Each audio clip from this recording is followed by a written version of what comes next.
So, since I know I'm already on, I will just say hello, everyone. Hope everybody is doing well. Just trying to.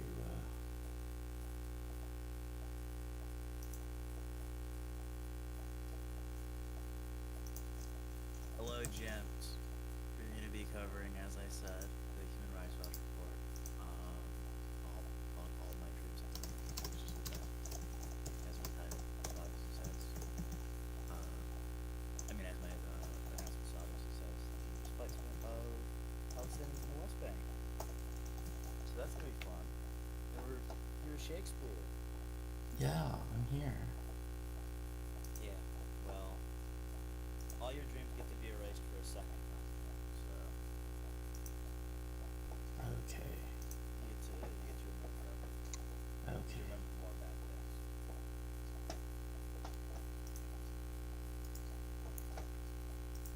So let's see here.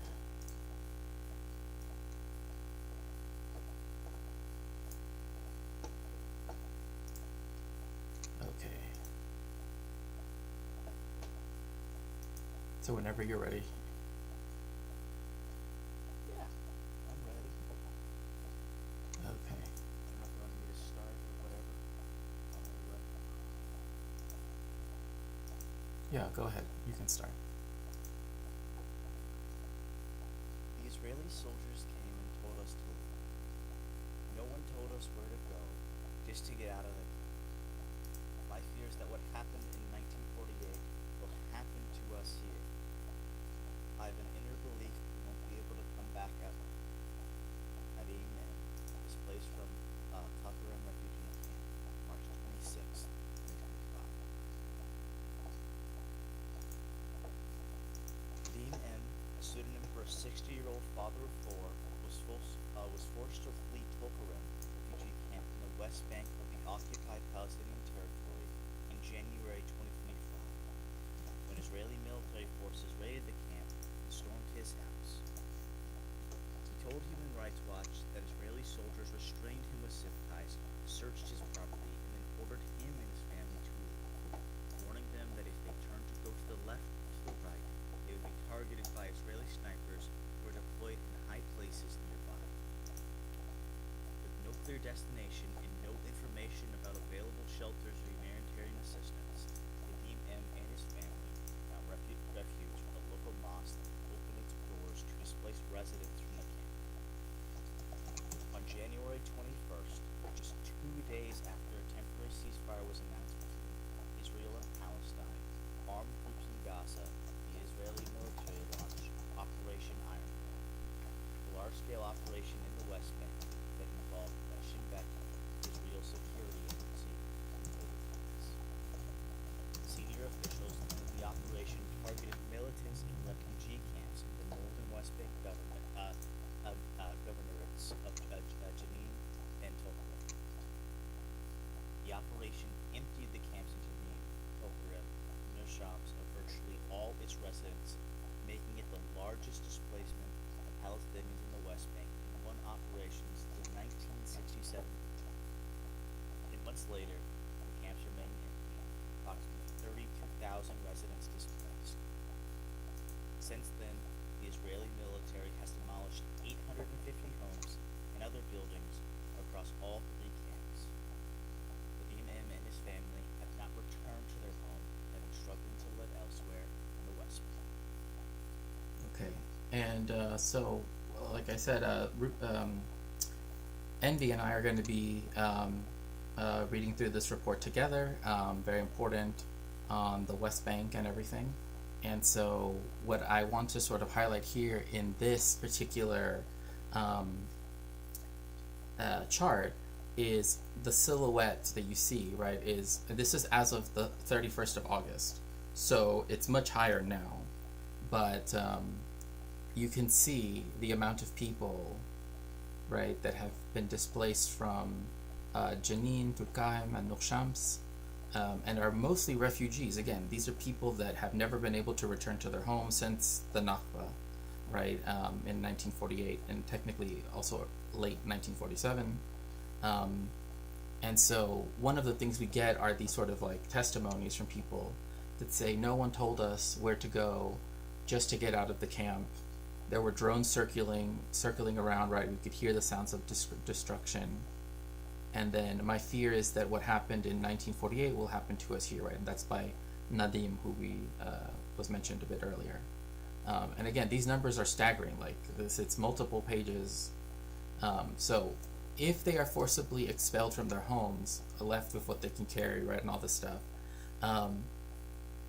it's uncertain, and I would say it's uncertain that they will ever get a chance to go back to their homes, at least in any real way.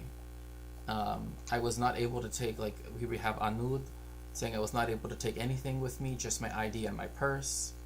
The soldiers pushed us out of the house. One of the soldiers said, "You don't have a house here anymore, you need to leave," by Layla.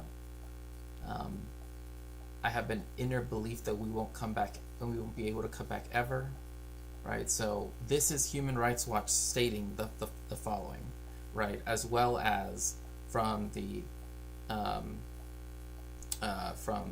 Council of Human Rights at the UN. So the OCHA. So the Israeli government carried out war crimes. That is what Human Rights Watch is contending. Crimes against humanity and ethnic cleansing during its operations in the northern West Bank. Okay, so, and I'm going to read some actual text in just a second. Let me see here. Okay, so this report examines the Israeli government's conduct of Operation Iron Wall from its start in January 2025 through July 2025, and the resulting mass displacement of Palestinians from 3 refugee camps in the northern West Bank. Human Rights Watch found that Israeli forces committed forcible displacement in violation of the laws of occupation under international humanitarian law that amount to war crimes. Human Rights Watch also found that Israeli forces committed the forcible transfer of population and other inhumane acts as part of a widespread or systemic attack directed at a civilian population, which are crimes against humanity under the Rome Statute of the International Criminal Court. Israel's action also violated international human rights law, which remains in effect in the West Bank. One thing I just want to sort of note as we're sort of looking at this is the name that they gave it, right? The name being Iron Wall, right? And so why that's significant is because the concept of the Iron Wall, I mean, Avi Schleim has a book that sort of goes into this, right? This is something that comes from the most extreme form of Zionism, right? Which was called revisionist Zionism. Revisionist because they wanted to revise, right, the map of the land that was going to be allotted to the state of Israel. They wanted everything, they wanted both sides of the Jordan River. They didn't want all of what was then called Transjordan, but they wanted both sides of the Jordan River, right, as well as southern Lebanon, etc., etc. But the Iron Wall concept also comes from this idea that Jabotinsky talks about, like, Jabotinsky is not at all worried with calling himself a settler colonialist, right? Like he saw this as colonialism, right? This is even Herzl. This is something colonial, etc. But that unlike the more liberal, I guess one could say, Zionists, they didn't think that Palestinians, the indigenous people, would ever, the revisionists, the more right-wing side, never believed that they would, willingly be okay with a Jewish state being created amongst them. So the concept of the Iron Wall is the force, right, that will have to be applied in order to remove, right, the Palestinians, right, like that's what the Zionist movement should do, instead of sort of the more liberal state creation of what did end up happening. Although, obviously you have the Nakba. But what's important as well is that the fact that they named it this at this particular moment in time, right, speaks a lot to, sort of how they're operating, and also kind of like what they're thinking, like their thought process is about this, right? Because if they're invoking revisionist Zionist, phrases and, ways of thought, that means that they are trying to displace, right, as many people as possible, right? So they are just, and Jabotinsky's revision Zionism is part of the same line of Zionism that like is encapsulated in the Likud party and all the the right wing parties of the state of Israel. Yeah. To bring something up, because Jim said in chat, Netanyahu's father was the Jabotinsky secretary. Is that true? Yeah. That's okay. That would make sense.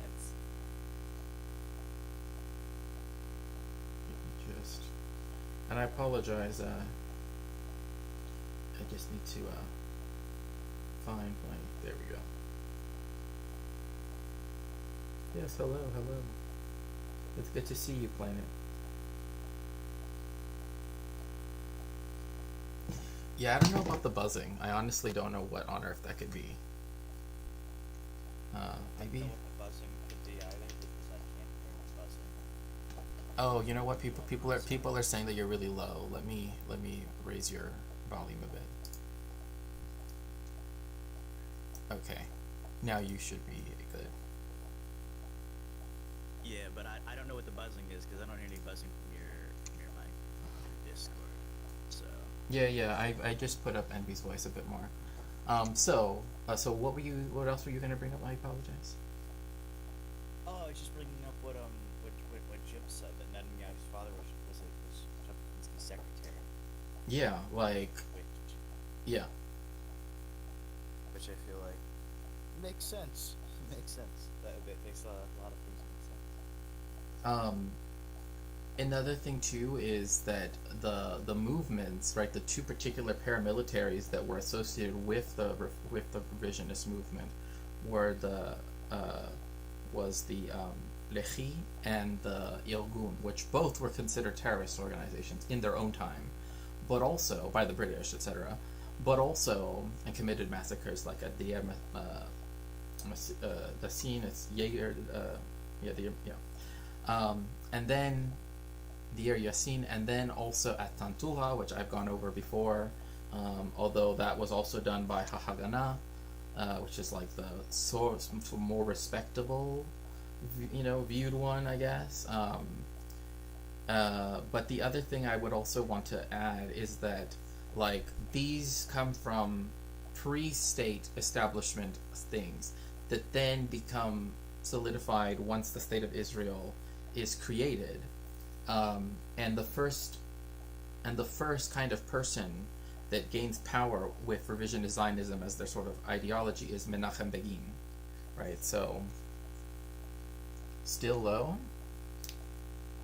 I don't know. Oh, you know what? Let me turn off the music. That also is probably not helping. Here. Let's see. Let's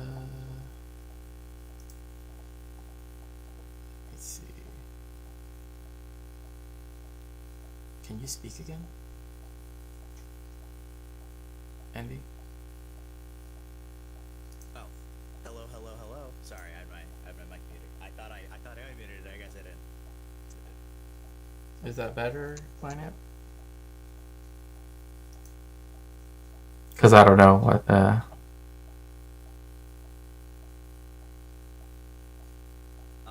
Jim says, yes, the British military creates them. Their actions during the Nakba was classic British counterinsurgency tactics. Mm-hmm.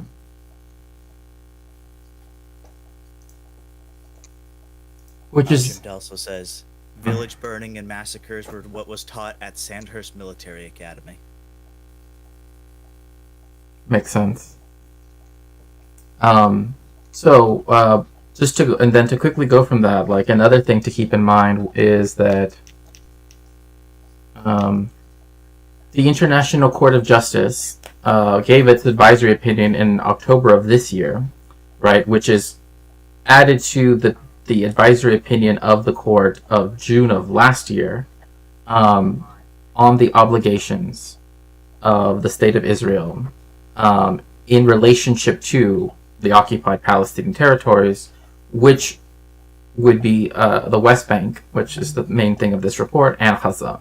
So it's what the court said is that, quote, the court, quote, cannot fail to observe that Israel's conduct in the occupied Palestinian territory raises serious concerns in light of its obligations under international humanitarian law and international human rights law. Thus, the court reaffirms that Israel remains bound by these obligations and is required to comply with them. End quote. What? Oh, goodness gracious. Thank you so much, Omega Star. Wow, 18 months. 18 months.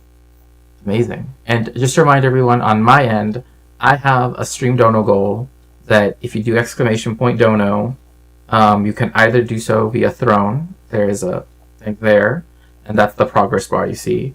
You could also go to my Venmo or my Cash App if need be, or leave me a tip. Leave me, which is it was just like a word in Chechen that means like a clan. You can also leave me a tip by going to my Twitch page, and then there it will say like leave me a tip if you'd like to do that.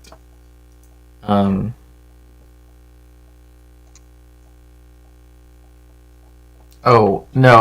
Let me turn off the other one that's doubling. Okay. So good to see you, Megastar. Thank you so much for the subscription. So I'll just read to the end of this page because everything seems pretty short. So what was found in the June decision of last year was that the only thing Israel can do in the West Bank and Gaza is leave legally. Like under international law, they have to leave. The only thing they can do is leave. They cannot claim self-defense. They cannot claim any of these things. It's already been, the advisory opinions have already been shown to be the case. Human Rights Watch between March and August of this year interviewed in person and by phone 31 displaced Palestinians from Jenin, Tulkarem, and Nor Shams refugee camp, and analyzed and verified open source information and satellite imagery. In the months prior to Operation Iron Wall, low-level clashes took place between Israeli security forces and Palestinian fighters in Jenin, Tulkarem, and Nor Shams refugee camps.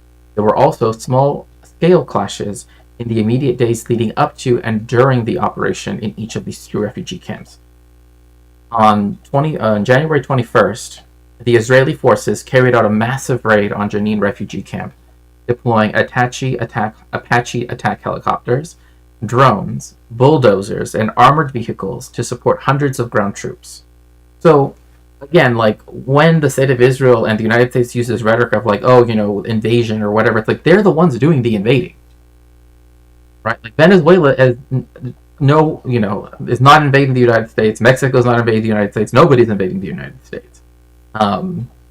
And the state of Israel too. It's always been that the state of Israel or the Zionists, right, will launch what some people will wrongly call a preemptive strike, like in the 6 Day Wars in 67, or otherwise known as the June War, and then claim, oh well, we have to retaliate in self-defense when there is a response, right? And so those are the things to keep in mind. But before you continue, Jim goes on to state Colonel Charles Caldwell's Small Wars, which include a chapter on village burning as the basis of modern counterinsurgency, is still taught today at West Point. Don't know about Sandhurst. Well, I will say one thing, and that is that there was a book, and I have a copy of it, but I don't know where exactly. And it's this book that talks about counterinsurgency using different case studies. And it was found that Israel conflates anti-terrorism and anti-insurgency tactics. Like it essentially does not know anti-insurgency, like true anti-insurgency tactics. It just only knows anti-terrorism tactics. And so it was weird to read that chapter because it's completely incongruous with the rest of the book. But it's like the other ones are like the American version, the French version of anti-insurgency. It's the whole thing about counterinsurgency and warfare and global warfare since blah blah blah. And it's like Israel's just doesn't know what counterinsurgency like as a thing is. There's something to also keep in mind. So they carried out a massive raid on the Jenin refugee camp. What I want to note is the Israelis have been trying, and they really like. There is this ire that they have towards Jenin in particular, because it was the scene of one of these massacres, right? Acts of ethnic cleansing. One might even say, using the language of international law, acts of extermination, um, which were committed against people, even if they posed no threat to the IDF. In fact, they will make up all these stories about, oh, well, we only see this angle and blah blah blah. Like, if they gave the same amount of, whitewashing to Palestinians, literally, like it would, it just be a completely different story. But because it's only on the side of the Israelis, where people are like, oh, well, you can't say that they did it because this angle, that angle. It's like we've seen it from all different angles. The famous incident, or the infamous incident, was of a man in a wheelchair who, had to use his arms to move the wheelchair, right? Who had a white flag and was, you know, brought to an unnatural end, put it like that. So,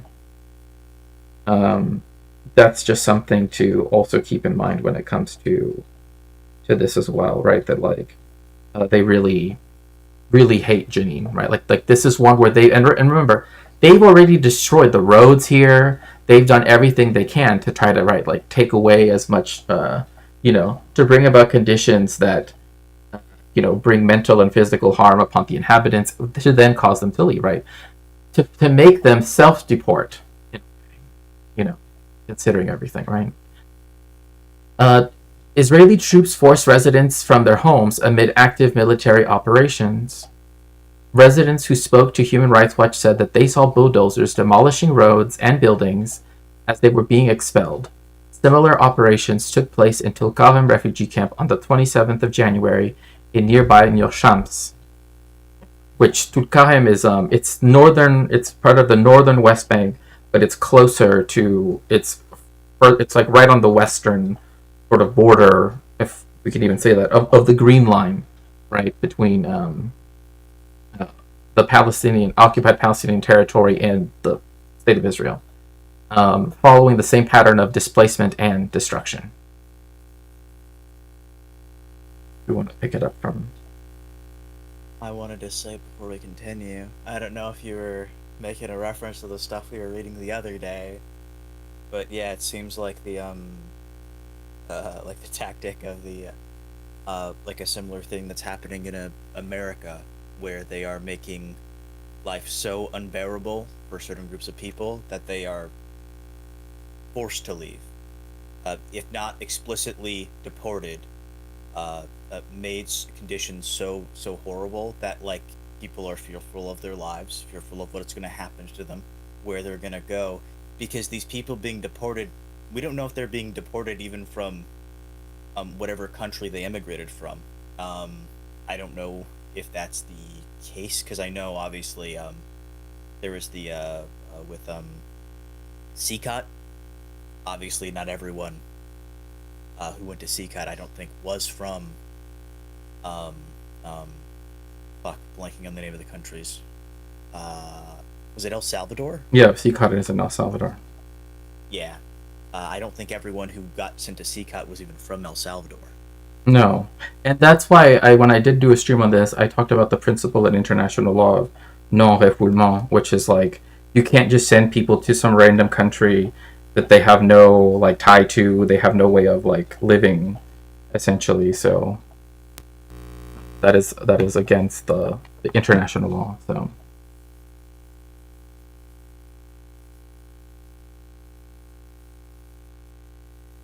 Witnesses said soldiers moved systematically through the camps, storming homes, ransacking properties, interrogating residents, and eventually forcing families out. One woman for Nur Shams said that her husband, and their 14-year-old daughter waited in terror inside their home and watched as Israeli soldiers used heavy machinery to destroy their garden wall.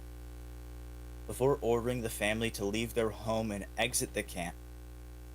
During the raid of Nur Shams camp on February 9th, Israeli forces detonated an explosive device at the entrance of a family home, blasting the door open and killing 21-year-old Bahaf al Ashqar and injuring her father. And then this is a photo of that says two people with disabilities, including an older man, are assisted by two other men during the forced displacement by Israeli forces from the Telegram refugee camp in the northern West Bank on January 28th, 2025. And then here's that picture for the people on my stream. Yeah. So yeah, like and again, this is something that there is no compassion. There is nothing, right? There is nothing there that is, the people that say, oh, they're doing this out of, like, this, oh, trying to, sort of do a compassionate mass deportation. There's no such thing of that. And you can see as well, like, if you look at their shoes, right, like, this is what I was talking about also, that they've already sent in these bulldozers into, this is to Cohen, but if you go up to Jenin in particular, you can see where every street looks like this, because before they used to be paved, but they destroyed all of that, right, with these huge, like, machines. So Jim says you can see videos of the IDF doing this stuff. The way the soldiers move sloppily, not checking corners, they don't think they're in danger at all. Right. Yeah. And so, and please feel free to, if you want to say something in the chat or whatever, that's totally cool. My either Twitch or YouTube chat is fine. Under Article 49 of the Fourth Geneva Convention, Israel, as the occupying power in the West Bank, is prohibited from displacing the population and is obliged to protect, except temporarily in, these are very narrow circumstances, by the way. Like the people have to be in imminent danger for something that, then they could be allowed to return to. Right? But as we know, with Zionist ideology, the idea of people coming back and returning that are Palestinians, sort of upsets a lot of that ideology, right? So, namely, when evacuation is required for imperative military reasons, right? Like, that is to say that the battle has to take place here. But the thing is as Norman Finkelstein has said, there have been no battles, right? Like in Gaza, there are no battles, right? Like, they're not fighting against an armed force, like in a conventional warfare, right? But there are no battles of anything, right? There were just massacres, right? Like the Flower Massacre, like, et cetera, right? So it shows that it's not for imperative military reasons. It's to remove people from their homes and to effectively ethnically cleanse, right, the area, and to ensure the safety of a civilian population. So if there is like a fire, if there was an earthquake, if there was all these other things, then the occupying power would be justified in asking them to evacuate, right? But the thing is that even that evacuation, right, it can't be done in the way how they're being forced out, right? Like they will just send soldiers in, right? And then, a secretary every now and then that, got a little bit too bored at work, right? So, even if one or both conditions are met, international humanitarian law strictly regulates how such evacuations must be carried out.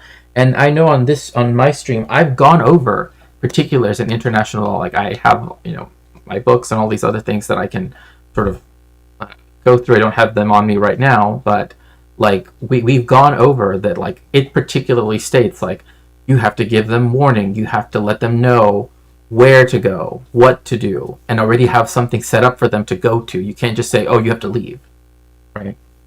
It breaks my heart. What IDK, what else to say? No, I know what you mean. I know what you mean. It's terrifying. Yeah, it also, I think, must be noted from going over what we did Friday of America. It uses similar language, and also of the UN report we went over. They already they may not be considered to be committing a genocide in the West Bank, but with their already genocidal treatment of a certain Palestinians, it is it's very clear this is like a stuff like this. This seems to be like a total thing, and not just. It's not just like they I don't know, they just want the land necessarily. It's that in Gaza they just want to kick all these people out. They don't want them here anymore. They want it all to be I don't know, Israeli or something. And also, I'm just going to put this in the chat. If you'd like to help me out or anything, you can go to my throne. We have a dono goal for this stream. It's $100. And just leave the link right there.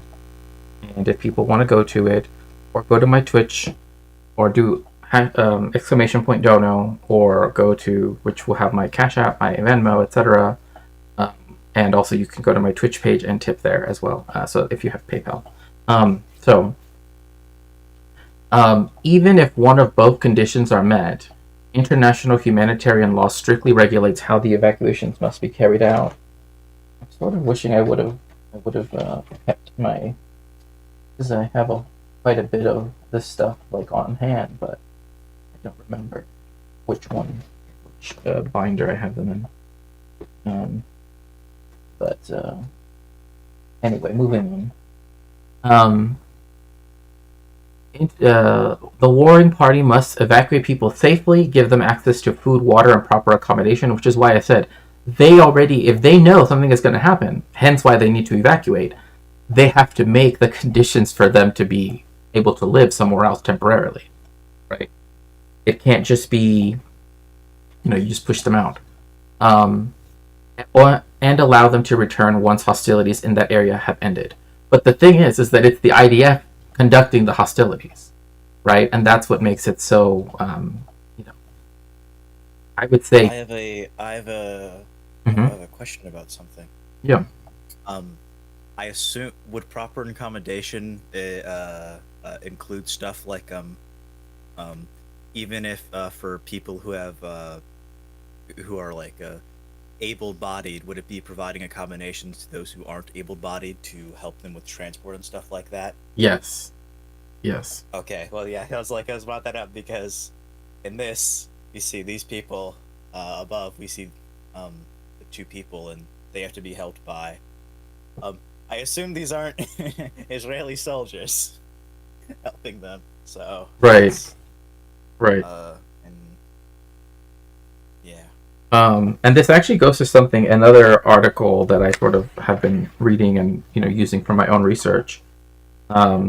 Is that in the Journal of Genocide Research, which is again for my field in genocide studies, is like leading journal. It talks about different techniques, right? That like propaganda, like Hasbara stuff, we'll talk about, and so one of them is this technique number one actually falls into what we're talking about, like the way how they would justify it, right?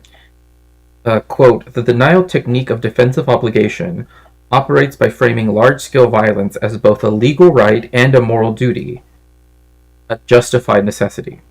The accused is entitled to retaliate, and this retaliation is, unfortunately, unavoidable.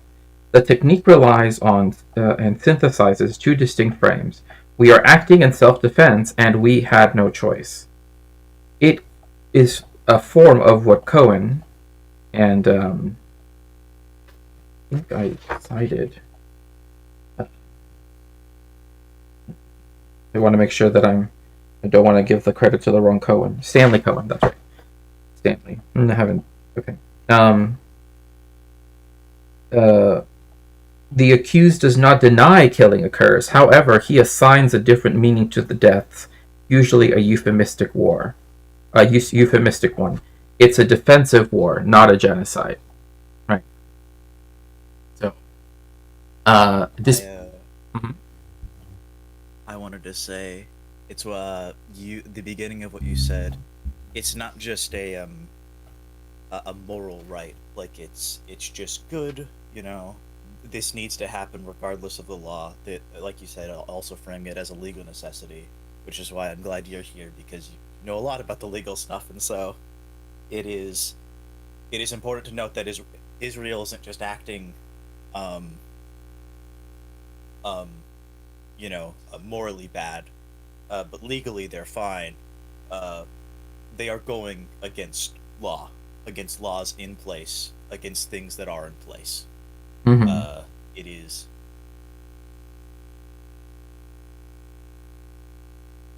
Yeah, yeah, and I will bring up some more passages from this article because I do think it's kind of helpful um, to like really just explore how like everything that's happening is like there is no husband no husbandist, right, has any standing to say any of this stuff. Like again, I'm part of the or association, right, that voted of all the major scholars, right, to officially, right, as academics say we're calling this a genocide in what's happening in Gaza, right. And so like all of our research, which is also the journal that's um, that is published by the International Association of Genocide Scholars, is the one that runs this academic journal. So displacements that do I already read that, I believe. No, I didn't. Displacements that do not meet these conditions and are violations of international law, and if committed with criminal intent, are war crimes. Right, and this is why this does tie back to what we were reading the past. Was it yesterday or the day before? The day It before. was Friday, so the Yeah, day before. yeah. When we were talking about what's happening in the detention centers, right? Like they went to show intent, right? Because then it shows that these are crimes. Like what's happening in the detention centers are crimes against humanity, etc., etc. And also, excuse me, how this also shows intent. Right?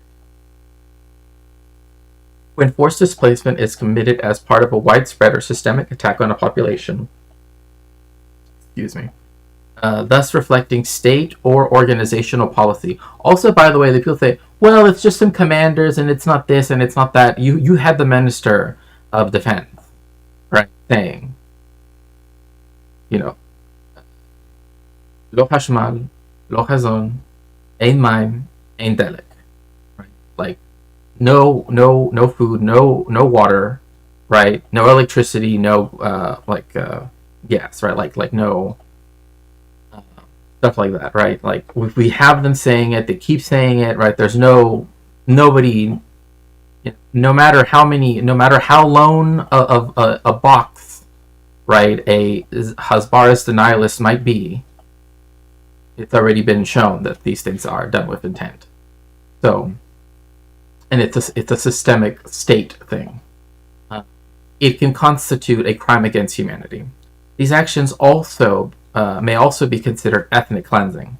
The reason why I think it's a term that we use, but the problem with ethnic cleansing is that it was used as the euphemism for genocide, but it's seen as like a lesser version of it, right? Because it doesn't necessarily include like what most people think about genocide, which is where they think about the suffix, right, from idos, right, from to cut or to kill, right? So um, that's one of but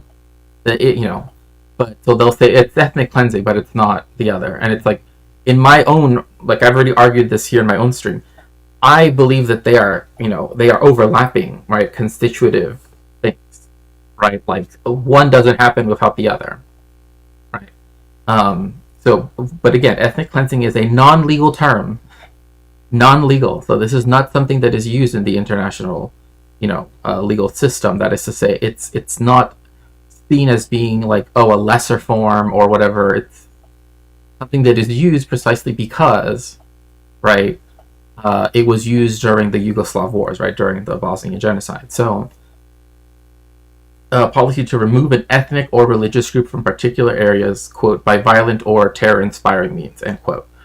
What there is nothing else you could say that the armed forces, the police, the border police, right, et cetera, right, all of these things, right, are all like it's not just about it's not a few bad apples. It's a whole rotten tree, right? And it essentially has been rotten even when it was just a sapling, right? Like it's always been rotten. So in all three camp raids, the Israeli military failed to make meaningful steps to ensure the safe and dignified evacuation of civilians. Instead, they instructed abrupt orders to leave, issued, I should say, either given by soldiers on the ground or broadcast via loudspeakers mounted on drones. Right?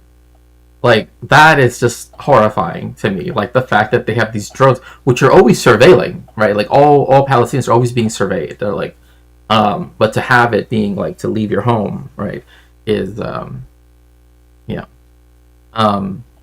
All the residents who spoke to Human Rights Watch described the humiliation and fear of being forcibly removed from their homes, unable to gather their belongings, and uncertain if or when they would be allowed to return. In one case, Israeli soldiers in Turkana refugee camp prevented a man who uses a wheelchair from taking his more functional electric wheelchair. So they are literally, he has an electric wheelchair that would give him more mobility, right? That would let him, right, actually, one, not have to exhaust himself by having to, because we also don't know if he has other conditions, right, as well. Like, it's just, this is all we know. And so, because of that, he was not able to take it with him, even though he needs it. In the breach, which again, is like when things are medical necessities like this, not allowing that is, also considered war crimes and crimes against humanity. In the brief minutes before people were given to leave, some residents said they only managed to take their immediate belongings or just the clothes on their back. And so if you fail to have your identity card, right, if you fail to have all of these things, then they will hold that against you as well. So that's like another thing that also needs to be understood as well. Like, if they don't have something on them that then they're going to be forced to show, right, then, oh, well, now we're going to send you to a prison, right? Also, Jemps said in chat, they're putting this out because there is no explainable military necessity. Yeah, there is none. Like, yeah. There is no military objective that needs to happen in one, a population that is under occupation, and two, in refugee camps. Jempt also says disabled people are also given specific protections under the Geneva Convention and other conventions. Right. And the protocols, etc. Yeah. And I'll read this last paragraph and then you can go on page 7. The Israeli military failed to provide camp residents with timely, consistent, or clear instructions how to safely evacuate. So, they failed. They failed to do this, therefore, going back to the earlier paragraph, therefore, right, these are crimes against humanity. These are war crimes. Right? They did not do this. Therefore, we must conclude from the evidence so far, right, that these are war crimes and crimes against humanity. In Jenin refugee camp, Israeli soldiers or orders delivered through drones told residents to exit through one point nearby Alde roundabout, where the military set up a makeshift checkpoint. The Tulkahem and Nor Shams, no designated exits were provided. Instead, residents received instructions based on their location within the camps. Residents described fleeing under the watch of heavily armed soldiers, drones flying overhead apparently tracking their movements, and witnessing the widespread destruction of their homes while they fled. So, again, they are forcing, right, them to go through one point, right, which puts a whole bunch of people at risk at one time. But also, you also have the discontinuity of what happens in Tulkahem and Nor Shams, where you have them saying, well, here, you have to go out this way. But the other commander, right, or whatever, the other soldiers over here are going to say, oh, well, no, you should go out of this one, right? And so then this leads to people saying, they were trying to do the wrong thing.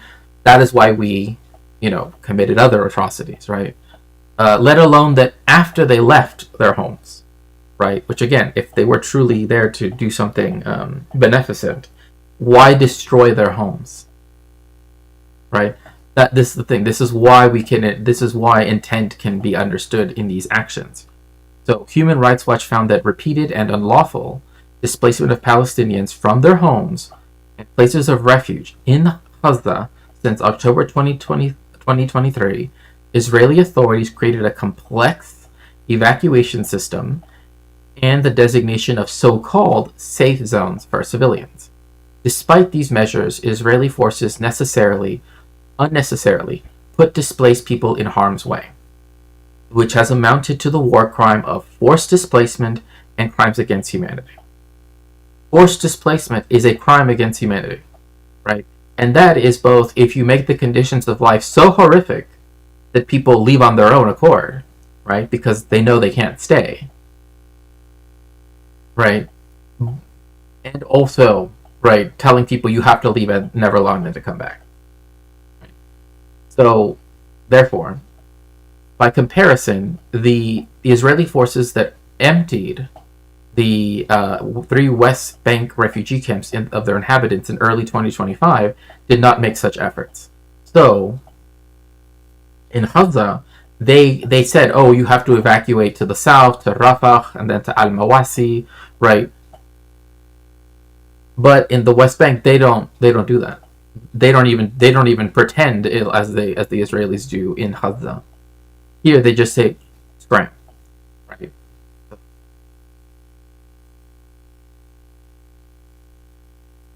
Jim says it's also a violation of the right to free movement. Yes. Yeah, no. Which is part of the UN Charter. All right, going back to what Jim said, that there's no explainable military necessity for it. I don't know what military necessity it is to destroy 3 separate groups of people's homes. I don't know what military necessity you could justify for that. Right, and this is why, going back to the article, right, is that the self-defense frame that Israel will use in these cases is I mean, it's rhetorically quite effective, right? And that's something that even this article notes, right? Because, and I'm quoting now, it appeals to the universal moral intuition that it is ethically right to use force to protect ourselves and those in our care. The problem is, those in one's care would for an occupying power, would mean the Palestinians in these refugee camps. So that is where the self-defense thing just is gone. Like, there is nobody can claim it's for self-defense. It's just not a thing that Israel has ever cared about. It's not a thing Israel does. It just likes to use that excuse. The intuition is institutionalized in legal forms, both at the individual level, where self-defense is the shield to the charge of homicide, right? Which is why you see so many, particularly white men, young white men, getting away with homicide, and also at the state level, where this is something I've mentioned before, Article 51, right, of the UN Charter, which is the right of a country to defend itself against, right, invasion against an occupying power, etc., right? Article 51 of the UN Charter permits a state to use force in response to an armed attack. So if they're being attacked first, right? But remember, Gaza and the West Bank are occupied territories. So they're not a foreign state that is attacking, nor are the Palestinians in these refugee camps starting any form of attack upon the IDF, definitely not of any significance, like, in order to warrant Article 51. The self-defense frame also positions one party as the innocent victim of an unprovoked attack from which it is blameless, right? And this happens a lot when this is why the language around the Six-Day War, right, is, oh, well, Egypt was amassing its military by the Israeli border, therefore Israel did a preemptive strike. It's like, no. They started the war, is what you're saying, right? Like, when it's Israel, it's a preemptive strike. When it's anybody else, it's, incitement to be attacked by, whatever. Hello, Moana. Welcome in. It's good to see you. So, again, this is why Israel is not an innocent victim. In fact, it cannot be a victim in this case, like legally speaking, because it has all forms of control over the Palestinians um, and their movements, etc. Um, which is blameless, and in an asymmetric conflict, which is what this would be, well, that is to say, there are asymmetric warfare tactics being done. It's not a conflict. This helps to obscure that this party is the more powerful actor and can in fact choose the level of force with which to respond, which is exactly how it is. Palestinians have very limited means to defend themselves. The state of Israel has a legitimized, right, military-industrial complex, right? They can go out and do this in the name of the state. And again, the fact that they can do things like the reason why that this proves this what Dr. McDoom is talking about is that in Gaza, they did use the language of, oh, we're going to tell you where to go. These are safe zones. The fact that they don't do that in the much, in terms of, very occupied, very, much more restricted population in the West Bank, right? They get to choose when there are spikes of violence and when there are others, more long-term violence being taken, right? So that is why you can't claim that Israel is doing anything in self-defense. It just is not. So, before you continue, Jimp says Article 51 only applies until the Security Council has a chance to respond to REATOR, international security. And it only applies in case of attack or imminent attack from other states, not non-state actors. Article 51 is an abrogation of Article 2 that states cannot engage in aggression against each other. Right. Restore. Okay. Sorry. REATOR was restored and restore international security. Right. I was like trying in my head to figure out what you meant. Thank you, Jeff. I do, yeah, and then that's why you also have the fact that also when it comes to self-defense in the UN Charter as well, they can also call on other states to help them in their self-defense, right? Yeah. So this is where, and it's interesting because the book recently is coming out. I don't know if it's come out already, but it's coming out. Was the fact that Hezbollah, right, as a non-state actor, was actually sticking closer to international legal norms and itself by only attacking military installations, right? Which is, again, if you're doing self-defense, that's the only thing you can do, is to military targets, not civilians. But all of this is happening to civilians, right? There is no consideration for anything else, right? There is no distinction, right, as is required, under the laws of armed conflict, etc., right? So because of this, it's important. And then you can start at the Israeli military provided no shelter if you want. No problem. Before we go, Jimp says, Israel has a right, or rather an obligation, to protect its citizens, so it has the right to do what is necessary or required within its own borders. It can't do really anything outside its borders. Yeah. Right. The Israeli military provided no shelter or humanitarian assistance to displaced camp residents. Once forced out of the camps, people were left to fend for themselves. Many sought shelter wherever they could, crowding into the homes of relatives or friends, or turning to mosques, schools, and local charities. A July 2025 Medicine Sans Frontiers report on the West Bank found that the displacement affected communities face growing instability and unmet needs, such as access to healthcare and regular food and water. Do you know what that is? I assume it's French. Might not be French. Oh yeah, you mean the Médecins Sans Frontières? That's Doctors Without Borders. Oh, okay. I thought it was I was like Frontiers. I was like, what would that be? Okay. Yeah, so Médecins Sans Frontières, Doctors Without Borders. That's all it is. I also want to note, because since Jemt is bringing this up as well, um, is that the defending party, like if this, even if this were to be the case, right, with the state of Israel, right, that's the defending, and I'm quoting now, the defending party must still respect international humanitarian law, for example, including the principles of proportionality and distinction. And I want to highlight this next one, so italics mine, emphasis mine. Self-defense is not a defense for the commission of war crimes, crimes against humanity, or genocide.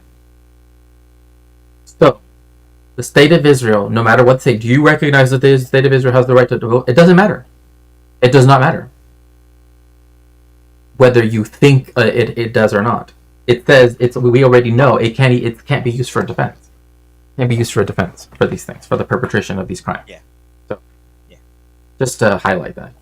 And if you want to read the up to the well, just read the rest of 7, and then I'll start on 8. Yeah. The Israeli authorities also did not take into account the needs of peoples with disabilities, what I was bringing up earlier as as what would be accounted in the proper accommodations, many of whom were unable to leave without assistance and who struggled to navigate the bulldozed streets and find accessible shelter. And as Jems noted, that uh, the Israeli soldiers didn't seem to care, check anything where they were bulldozing, didn't seem to care. So people could get hurt, people with disabilities, or just like anyone who might not be there, that might not be able to leave in a whatever the Israelis consider a promptly fashion, which is Yesterday, like they should have already been gone, essentially. yeah, they should have already been gone. Yeah, which is right now. You need to leave. You need to have been gone. Yeah. When the Israeli government launched Operation Iron Wall, it announced its intention to eliminate what Prime Minister Benjamin Netanyahu referred to as terrorist elements. Also, can I just say, like, again, this is something that is like, even with the reading of drug cartels do not exist, right? Like the language of terrorism is like all of this stuff is like, oh, because of all the stuff that happened, particularly post 9/11, right? They've expanded the remit of like everything that like a government could do in relationship to terrorism, right? But the issue is that it's it's whomever that country says is a terrorist, right? Because that's always the thing, right? It's very spectral in that way, and that there's no way to like the Israeli military can do terrorism, and it does, and it has. So like when it says terrorist elements, that's the reason why people say like, oh well, oh well, they have a standing army and blah blah blah. It doesn't mean anything.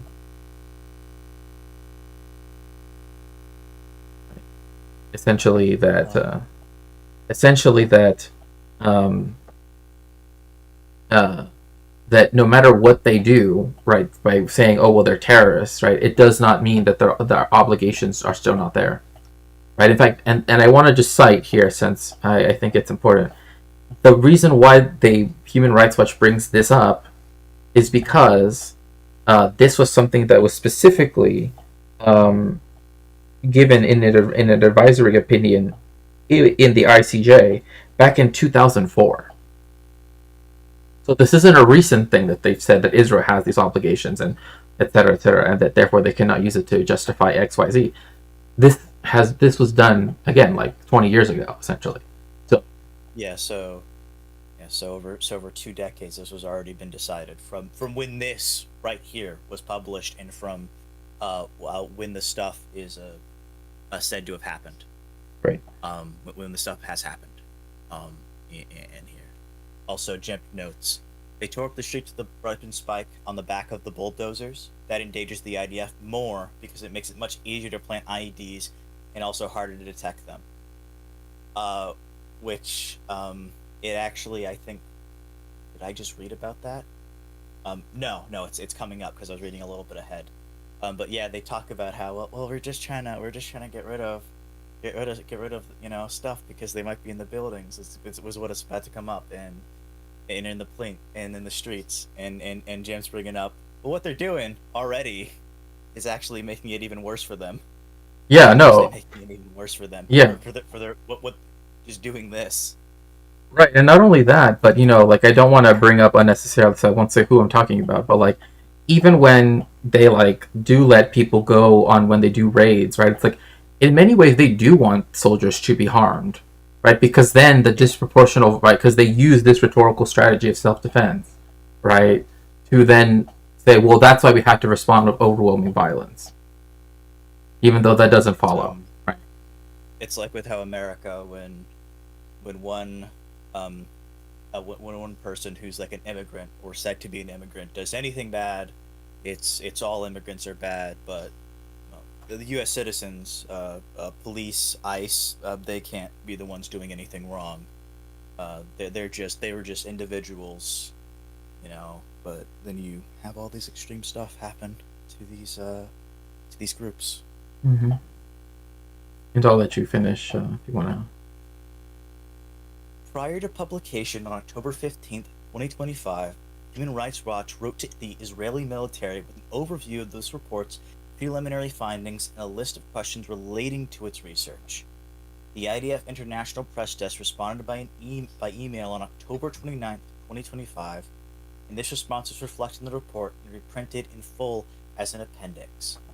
The Israeli military confirmed their involvement in Operation Iron Wall and said, the operation was based on the understanding that terrorists exploit the terrain and the densely built environment of the camps, which restricts the IDF's freedom of action, and that Hamas plants explosive devices in houses, civilian infrastructure, and along traffic routes in order to detonate them, thus endangering the lives of security forces and local residents.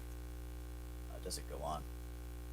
No. Before we continue, I want to say, if they think they have explosive devices in houses, wouldn't just using a bulldozer to demolish the houses risk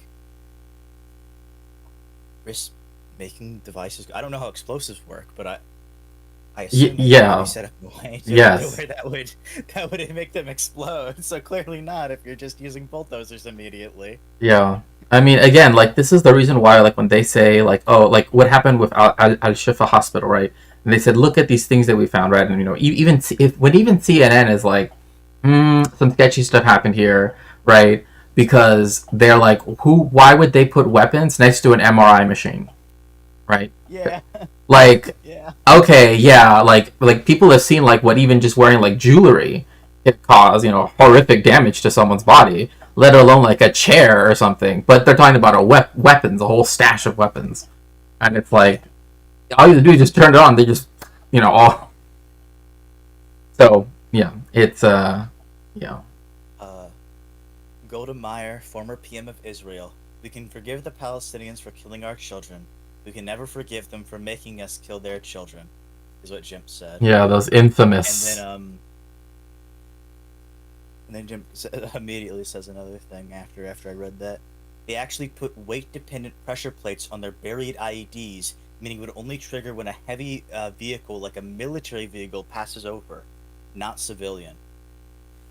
Yeah, so them immediately using bulldozers after doing this, I assume they're not being from videos I've seen. It doesn't seem like they're being very thorough, and they're not caring, like Jim already pointed out. And so, if there were any IEDs, probably Yeah. set them off.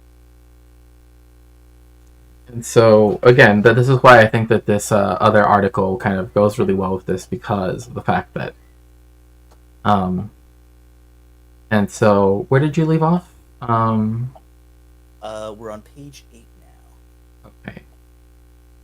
The Last is page. the oh, did you do the response or should I start at the Israeli military? No, yeah, we didn't start the response. Okay. The response included a link to photographs and videos depicting weapons allegedly found in civilian homes, in the refugee camps, and clips showing alleged fighting between Israeli military and Palestinian fighters in camps. Again, I mean, I just go back to I just go back to the example of like what's his name, um, the guy that he's like, yeah, we found a calendar, right? look at this calendar, Monday to, whatever. No, they said, look at this list. We found a list by Hamas, right? And they're just like, you know, bullshitting, right? Look at this list. It's very, very, cool that all of the people here are Hamas militants, blah, blah, blah. And it's like, it's literally a calendar that says, like, who's working what day. Make of that what you will. When they say, oh, we have photos of weapons that, because who has a lot of weapons all around? I mean, to the fact where Itamar Ben-Gvir, he actually gives out weapons to settlers. So there's weapons all over the fucking place, all over the state of Israel, right? And the West Bank, right? That Israeli settlers have, right? But they never question their right to own firearms, but a Palestinian's right is always like denied, right? So this is just Mm-hmm. Jimped ads. They said it. They said it was the names, the hostages in Arabic. Oh yeah, that's right. To be treated for wounds in hospitals, and also he before that said, yeah, they use special armored bulldozers to do this. Right. And yeah, no, that's right. Like there is the concept of hors de combat, right? Out of combat. Once someone is hors de combat, you cannot attack them. They no longer pose any threat to you, right? So when you have, look at this photograph, right? Exactly. Look at this photograph. Is that you had the IDF, right? People dressing up as civilians, right? Going into, I believe, was it Al Shifa or was it the Baptist hospital? I don't remember which one it was, but it was at one of those really big, the ones that are essentially like not really functioning anymore. And they went in there and, they went in there dressed as civilians and then started killing people that were there, that were soldiers or whatever they claimed that they were, right? You can't do that. Because one, they're hors de combat. They're civilians now, right? Because they are no longer active combatants, right? And that's why the usage of the AI, right? The gospel and then Hello Daddy or whatever it's called, the other one, right? Are like, it's trying to find people when they're in their homes with their children, right? Hence the name, Hello Daddy or whatever it's called. But then cause their death that way, which again, they're hors de combat. They are no longer an active threat, right? They are not following the principle of distinction, right? Which is something that in international law, as I said earlier, right, means that that all of this stuff, right,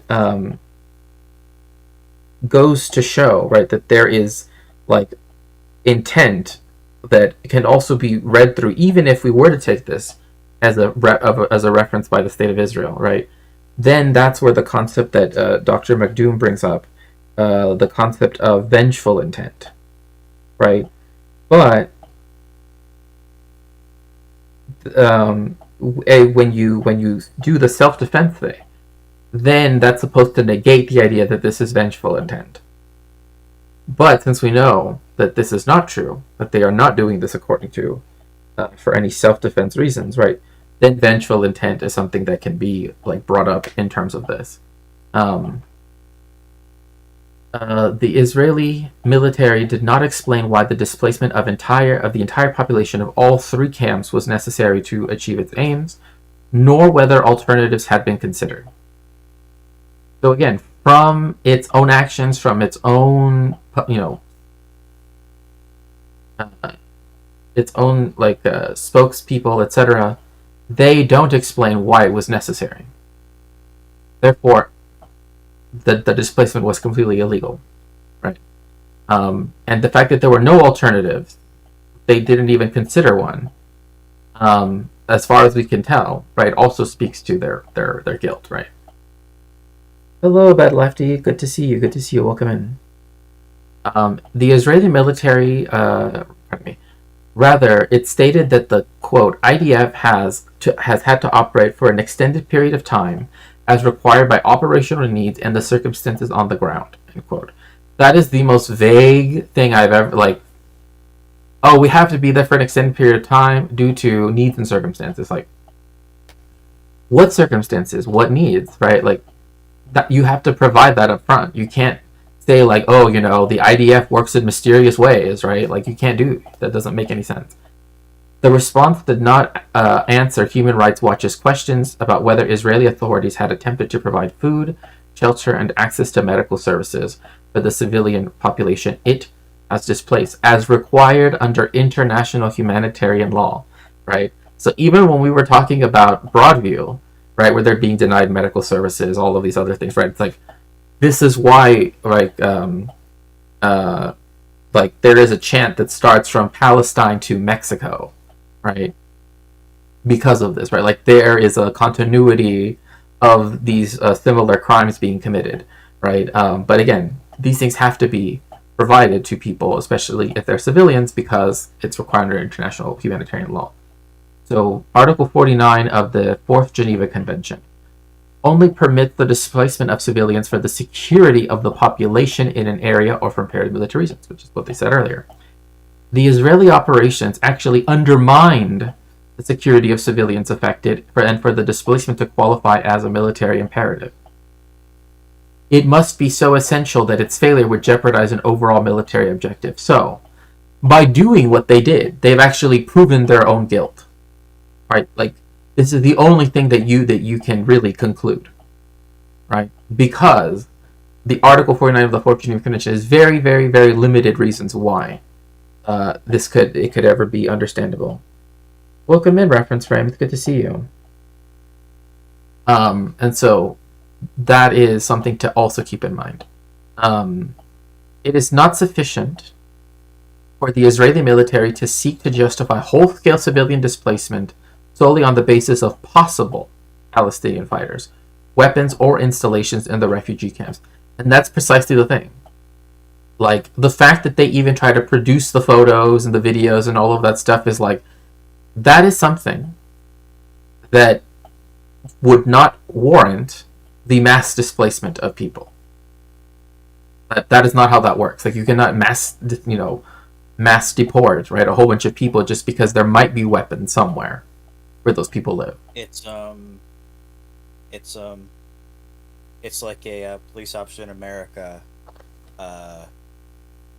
going into someone's house, finding something like against their wishes, finding something illegal, and then arresting them and being like, "Well, see, it was justified. We found something." It's not how it works.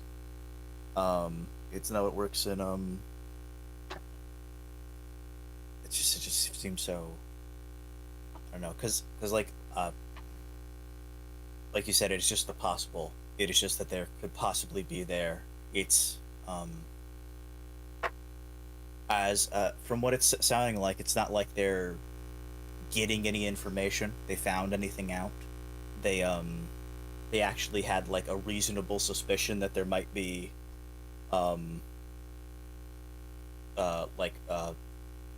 these quote unquote terrorists in here. They're just going in, destroying these places, and then using the terrorists and all the stuff they in air quotes find, right, to justify it afterwards.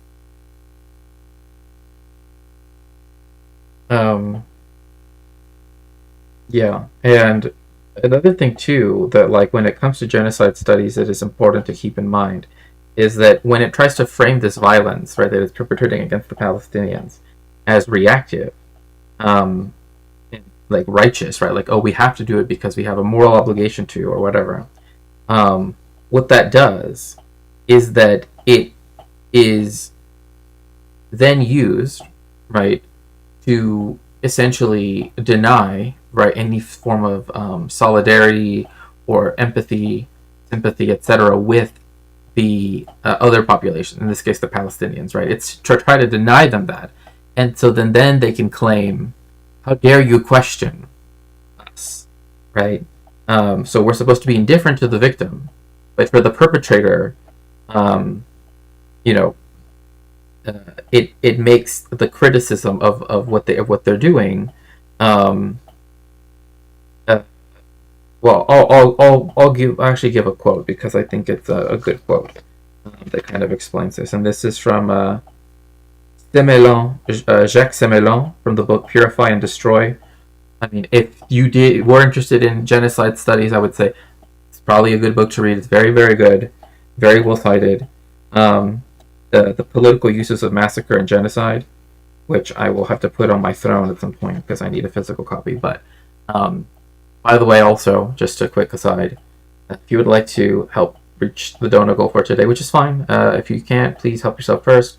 But there are also books on there, of course, if you would like to help me with those.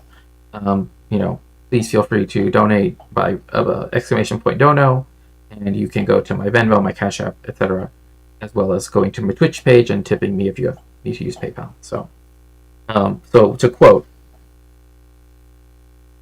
these are not actions of a state motivated by murderous intent, waging a war without limits.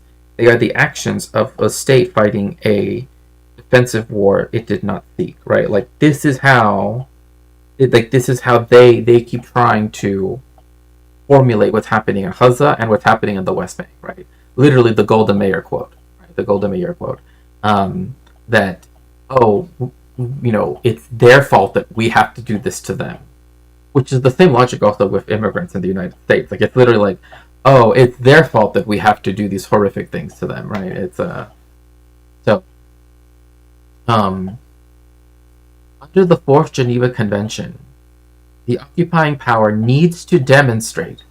This is something it needs to do before, so a priori, stuff.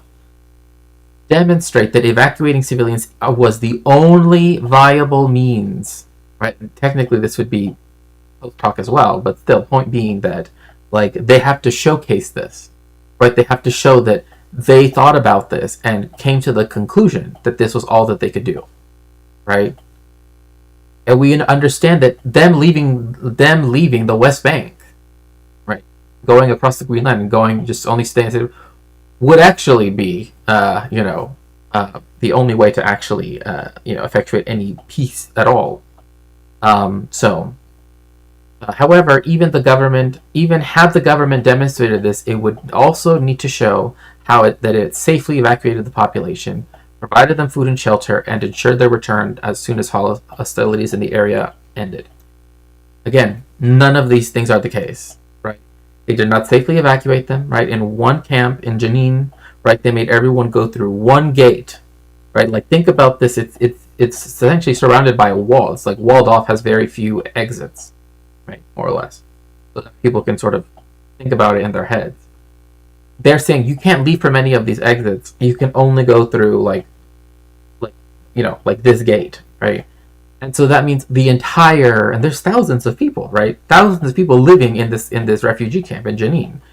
They all have to get whatever they can as quickly as they can, and then march unarmed, unprotected, all these things next, with soldiers that are essentially pointing guns at them, right? Willing to say anything to, commit even more crimes. So that's the other thing. They did not safely evacuate. They definitely don't provide them with food. And even when they try to say, like, with the GHF or whatever, it's just like even like mainstream academics are like, yeah, that's obviously a scam. Like, you know what I mean? Like even people that aren't very necessarily even like pro like Palestine or whatever in the way how many other people are, right? That are more just kind of like, oh, two states and that's it, no, just peace and everything. Even they are like, yeah, that doesn't make any sense, right? So, but as we know, when do the hostilities in that area end? Well, it's an occupied territory. So technically, the hostilities should have been over already, and the Israelis should have already have left the territory. So by them saying there are active hostilities, and essentially saying we get to determine when that is, the IDF is trying to justify why it continues with these hostilities, right? So, if you want to read since the raids. Yeah. I also wanted to say, Please. yeah, it's I assume they, because, like, if the issue was, as they said before, even taking them at their word, well, there's bombs. These bombs are being planted inside buildings, inside the structures themselves. Um, why don't you evacuate the population and check for bombs? Why haven't you tried that or tried something else? This like do literally anything else. It's they. I I assume they haven't even ever made any other attempt besides to destroy the homes in which they live. Right, and to go Uh, and to like expand on that just really quickly, is that like even if we were to take the frame right that they keep trying to use, that does not give them the license to do whatever they want. That's what they want you to think that it's allowed, yeah, because that's why you have people, right, very boxy type people, in particular, try to say, well, they're doing it for self defense and blah blah blah and all this stuff. It's like that does not give you the license to do whatever the fuck you want. no, Even if we were going to take the whole self defense framing, um, because right, what it does is that it tries to, um, well, one, it has normative limits, right? Like, because the main thing is, and I kind of already went over this, but I do want to just kind of reiterate this, is that uh, it does not permit the actor to violate the law itself, right? Like, so they cannot commit war crimes because it's like, oh, well, they shot at us, so therefore we're just going to commit, ethnic cleansing. But at the same time, is that even the defending party, right? Like, even the state of Israel, and then in this case, technically Palestine, right? Both of them have the obligations, right, to still respect international humanitarian law, right? But the other thing is that there must be,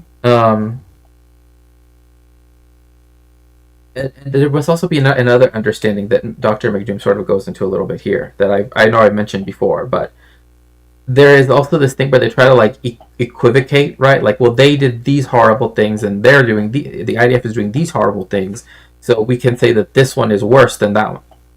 That is actually, and I will just quote here because I think it's quote, there must be equal accountability for violations on the part of all warring parties, and charging one party with crimes does not, as a matter of logic, mean its crimes are necessarily equivalent to the other party's crimes. Nothing the Palestinians could do could ever match the massive amount of violence that has been inflicted upon them since, at least if we want to start with the Nakba, right? No, November 1947. There's no comparison. Nothing at all. Nothing.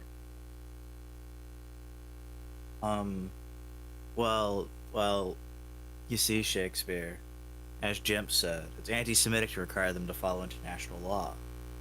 You just, what about their rights? You don't believe Israel should exist? You don't think Israel should exist? It's the I think one of the crazy things that is about all this is how around Palestinians, um, Israel, uh, people in Israel, officials and stuff like that, use the same logic as as white nationalists and like American officials to justify the expulsion of Hispanic people, um, just in general. Right, and this is why. It's Mhm. kind of crazy how similar the overlap is between the two.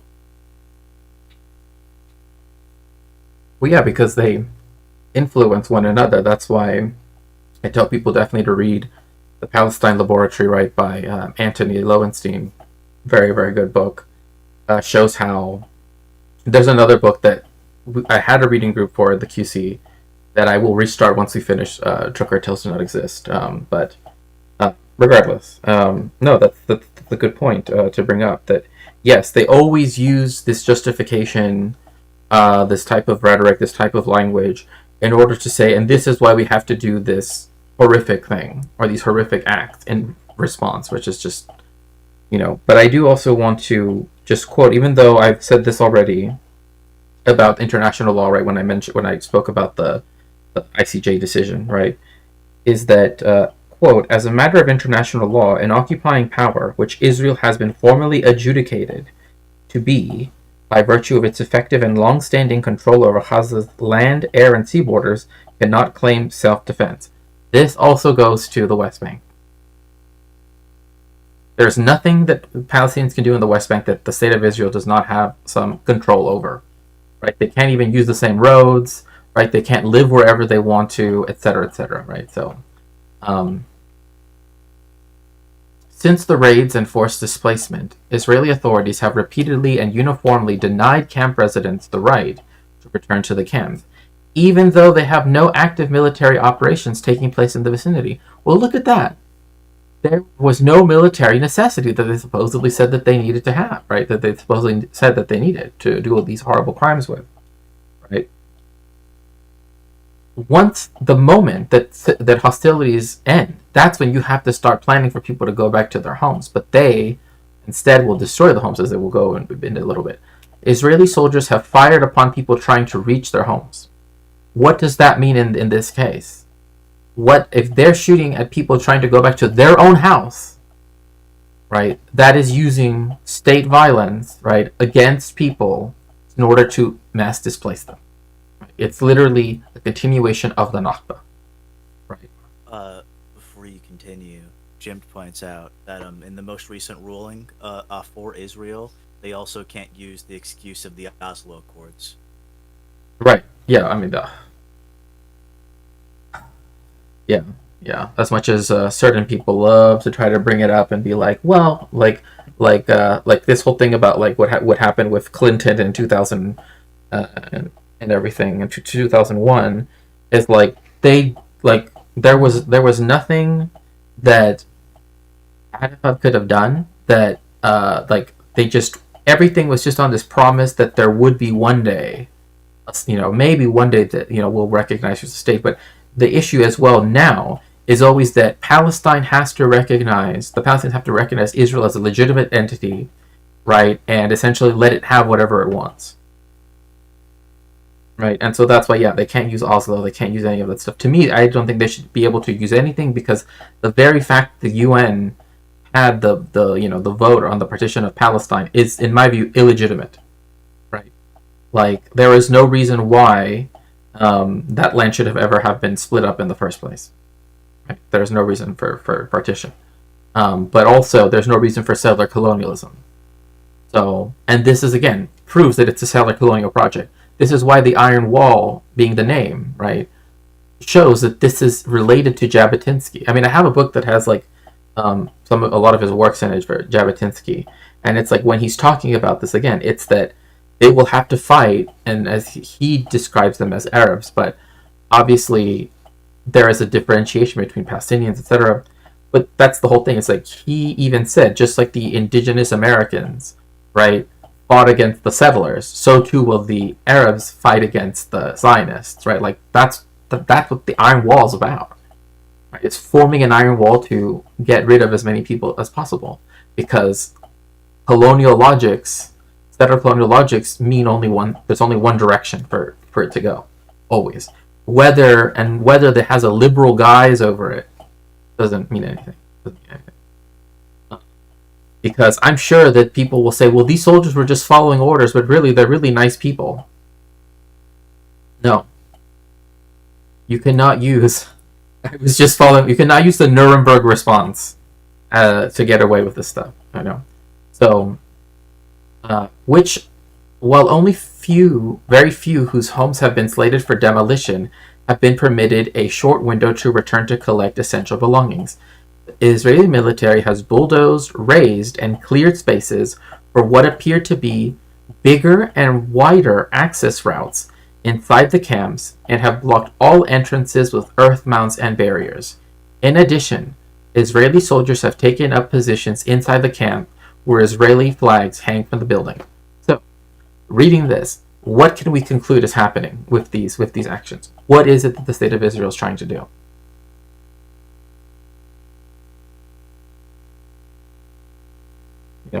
I extend this to everybody in chat and everything. Like, what does this mean? Right. Well, it means that, Israel's right. Obviously, that's what I'm thinking. Israel has Mhm. never done a thing wrong. Has never committed war crimes. Right, and so from my and also welcome in Ganja Ferry, it can enable manufacture. Yes, right, and that is a beautiful emote, the watermelon Palestine flag.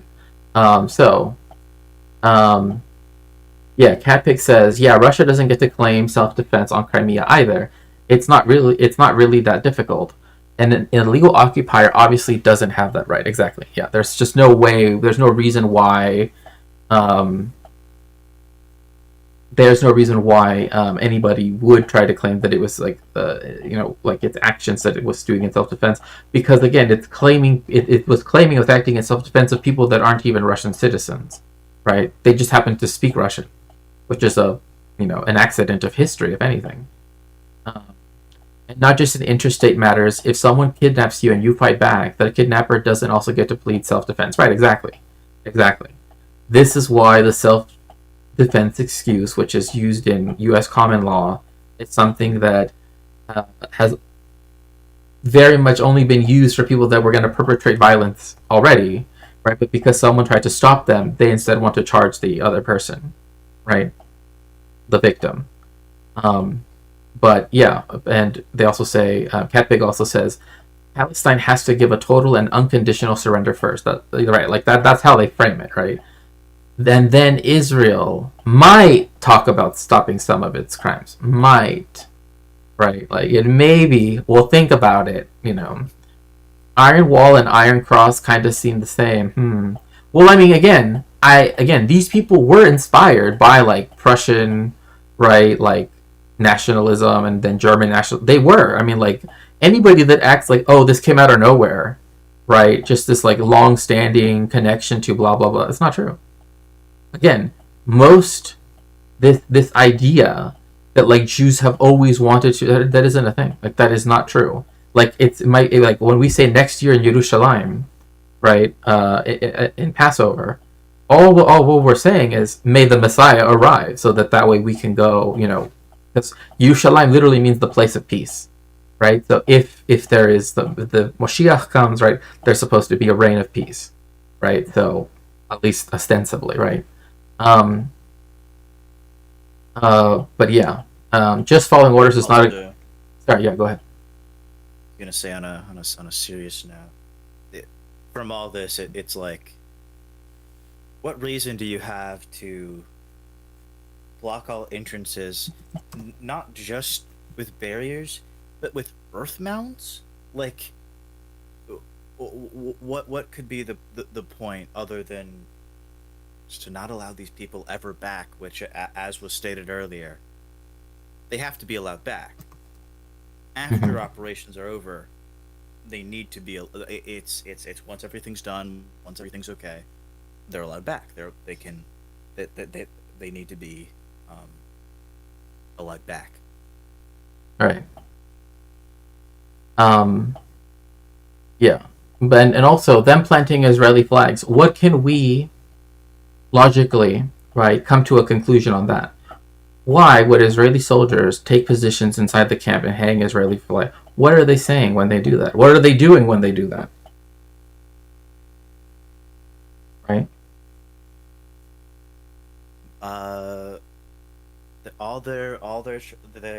They're trying to show that they finally conquested this Hamas military base. That's what they're doing. It's like in Far Cry 4, where after you destroy an enemy outpost, you raise a flag with it. You raise up a flag because these are filled with Hamas, as we learned. Hamas, which does not have any control in the West Bank, of course. Let's see here. Iron Wall and Iron Crossing the same, and the Israeli state in particular ought to have a little bit of problem with, right? Yeah, specifically because it's associated with Nazis, right? Um, but I mean, one thing I would like to point out too is like Albert Einstein, Hannah Arendt, like, and I think I've shown it on stream, but like they put, hello Igloo, welcome in, welcome in. So nice to see you.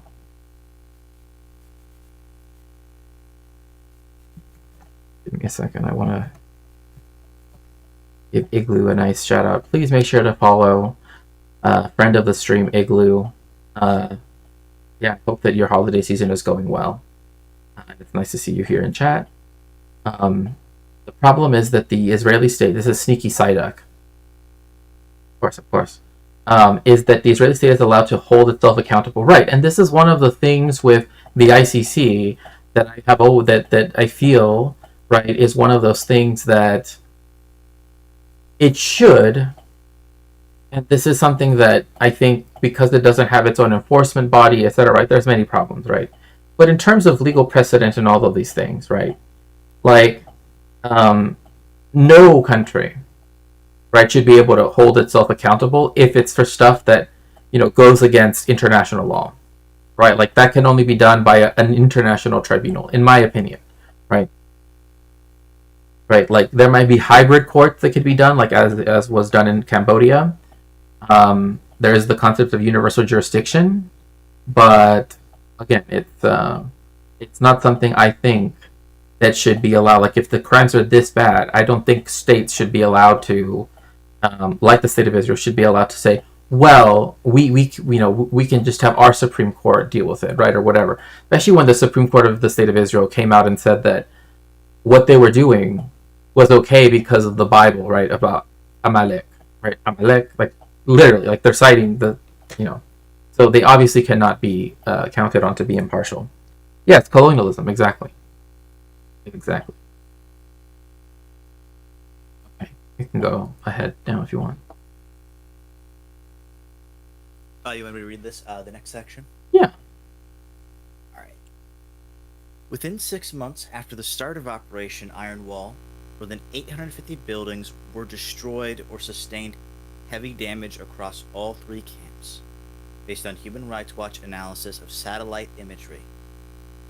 Reported the United Nations Office for the Coordination of Humanitarian Affairs, or OCHA, found that all 3 camps showed widespread destruction in the presence of Israeli military vehicles, roadblocks, bulldozers, and excavators.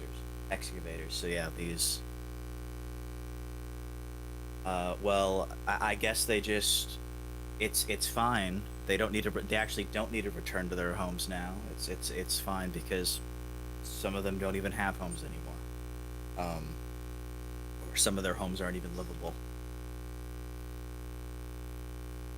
In response to Human Rights Watch questions about the extensive destruction in the camps, the Israeli authorities said they were acting to reshape and stabilize the area. That an inseparable part of this effort is the opening of new access routes inside the camps, which requires the demolition of rows of buildings. While the response said that a public notice was issued before the demolitions, authorities did not comment on Human Rights Watch findings that many buildings across all 3 camps were demolished without corresponding demolition orders. The Israeli military did not answer questions as to whether and when the residents of the 3 camps would be allowed to return to their homes. Yeah, so even if they quote unquote had demolition orders, some of them apparently didn't. Some of them apparently had none, and then they couldn't even answer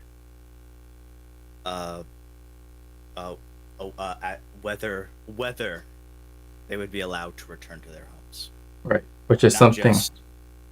Not just when, but whether or not they even could. Right.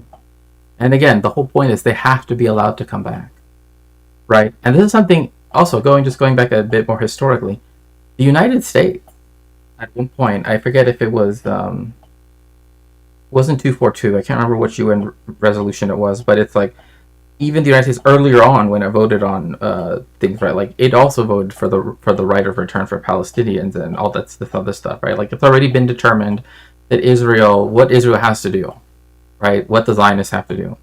And it's like if they don't do this, right? This is why it's important that like I know people say, oh, we keep talking about this subject, but it's like these people are the Palestinian people are so oppressed, right? They've been literally just being constantly terrorized by Zionists, etc., right? Having their lives being valued at less than nothing, right? Some might even say, like, bring up the term, like, the wretched of the earth, right, for example.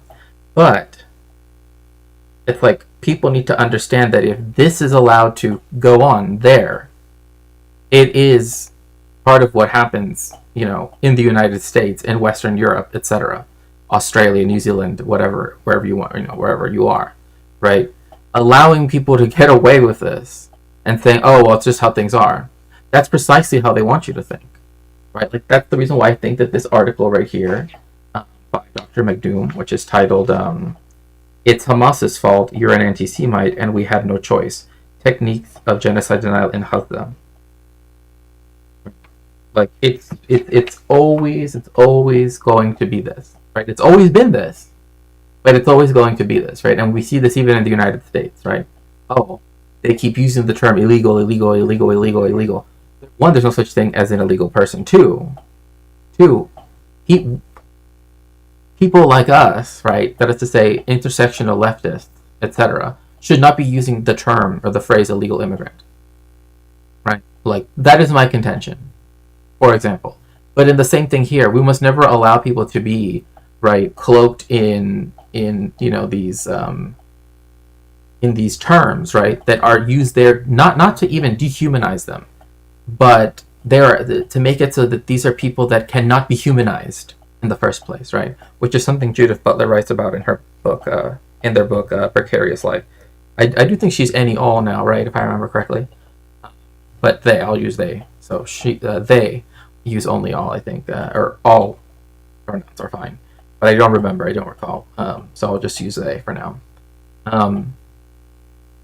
And so let's see, where did you, oh yeah, you stopped at excavators, right? And sorry, I was having an issue with my... No. Excavators, where's that? No, I finished the, oh fuck, I fucked up my stream. In addition, we're on the next paragraph, in additional to international humanitarian law. Oh, here, okay, I can copy it and then put it in the chat. This is the article that we're reading through by Human Rights Watch. Definitely, I'll even put it in the general chat of my server, just so if people want to look it up.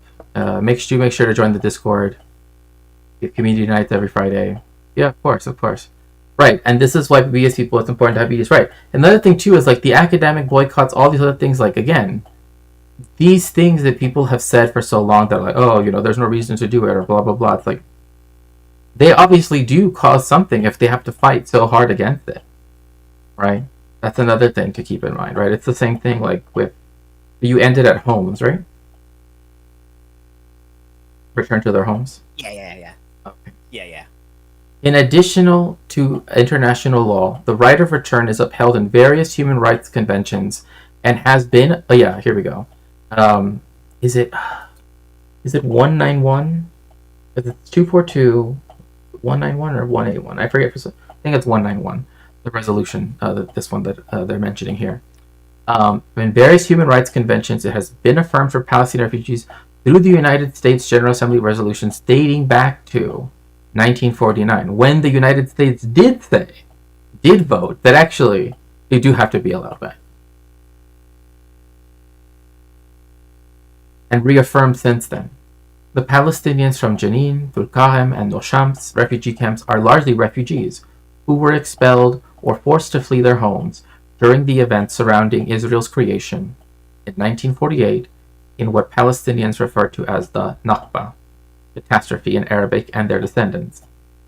And this is the thing too, like they would say, well, how is it that they how is it that Palestinians get to remain being refugees, or that like they act like it's their choice to be a refugee, right? Like they are denied right, so many rights in other countries, even the ones that border the state of Israel, right? Like in Lebanon, right? One of the reasons why the quality of life in Sabra and Shatila was so low, right, was because they cannot become citizens, they cannot work regular jobs, they cannot own property, blah blah, all these different things, right? That make it so that that's why their children are refugees as well. That's why their grandchildren are refugees, because they are not being purposefully, right?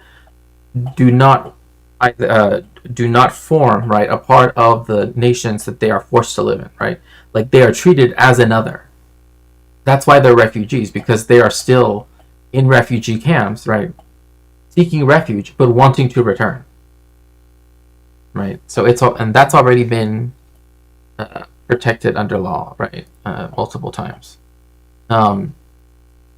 Also, Jim says that 181 was the partition plan. 181 was partition, and then what was it 192 then? That was the one that involves the right to return. That the U.S. It's always unsettling when I hear people refer to immigrants as aliens. Yeah, no, because again, that's supposed to literally be that, right? It's a dehumanizing term, right? That says there is nothing that these people have that could ever make them. I mean, even think of the language of the law, right? Like when people become naturalized. Especially because, like, I know you read, like, Bruno Latour, and it's like, that idea of being naturalized as a citizen, yeah, right? It's like, in theory, that should mean you are as equal to any other citizen, whether they came over on the Mayflower or they came, whatever. But no, that's not the case, right? Like, that's why this idea of conditional citizens or these other things, right, are things that have been removed. In fact, some of the books are just in the bookshelf I have behind this computer. Are things like that talk about this particular thing, like conditional Americans or undocumented Americans, etc. Right? Like, so that's why I prefer to call people that live in the United States that just happen to be undocumented Americans. Like yeah. it's like that guy, the one that he's been here like 30 years, right? Already has kids and everything, and he was at Broadview. It's like same thing here, where it's like these people are, in every sense of the word, are unable to ever become part of the societies where they are living, right? Because they're compelled to live there. That's the thing. They would stop being refugees if they could go back, right? So when people complain, why is it that Palestinians somehow get special treatment? They're not getting special treatment.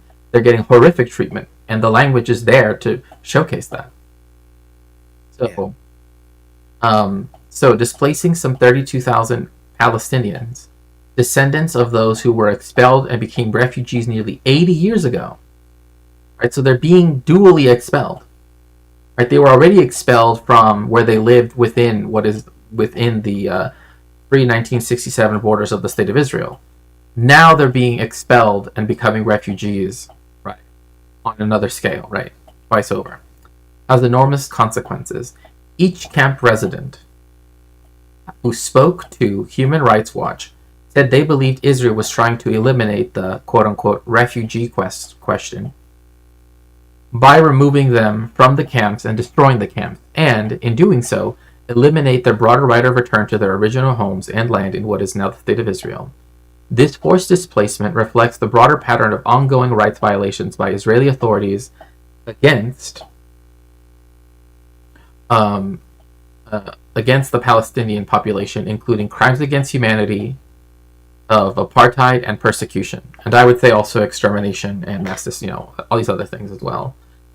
Since the start of Operation Iron Wall, Israeli authorities have not spoken to the camp's residents returning to their homes, nor did the authorities. So again, the people that say, "Oh, it's just this one guy, it's just this one commander." All levels of the government. Just like in the mass expulsion of Mexicans in the 30s, it was all levels of the government as well. Right, same thing. So I want to hear nothing of this. Well, maybe it was just one bad. All the commanders are bad. All of them are bad. Everything, the whole state structure, all of it's bad. It has no redeeming quality. I'm just going to put that. It has no redeeming quality, legally speaking. Nothing. There is no ground to stand on when it comes to these things. Nothing. Nothing at all.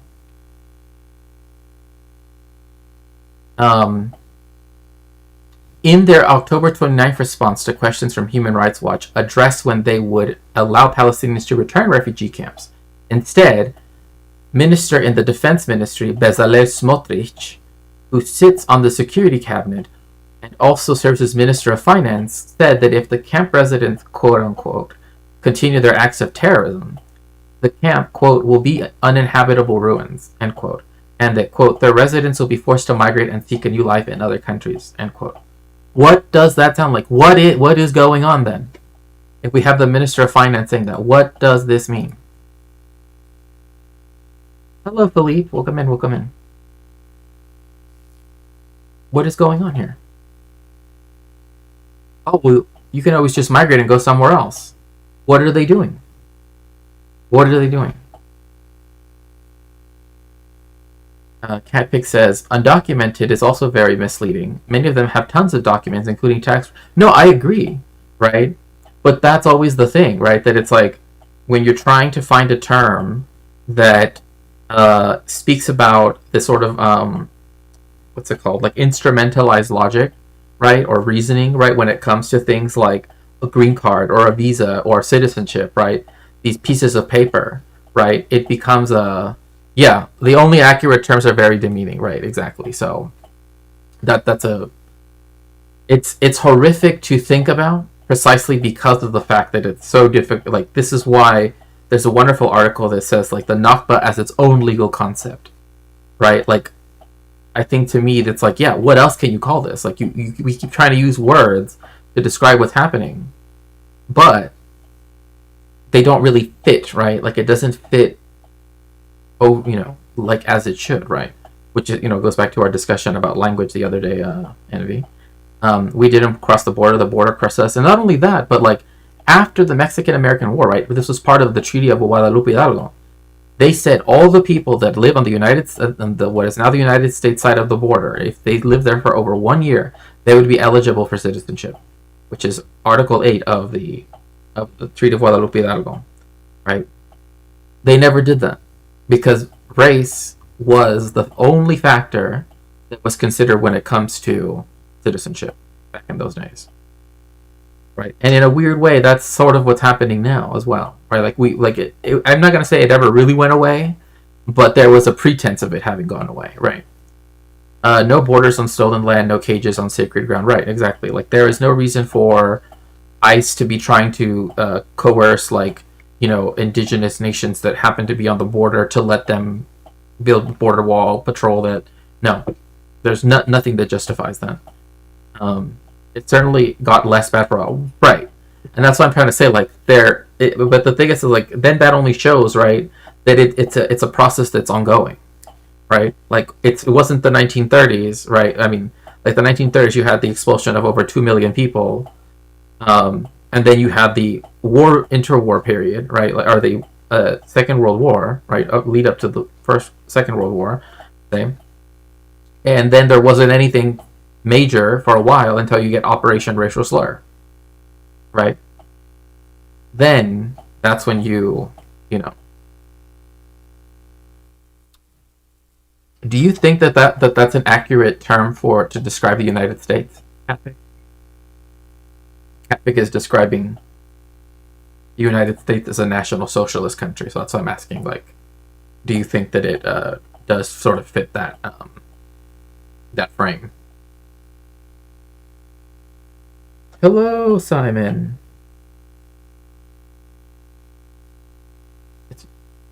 He's a little guy. Oh, well, still, it's good to see you. It's certainly headed that way. Okay. Okay.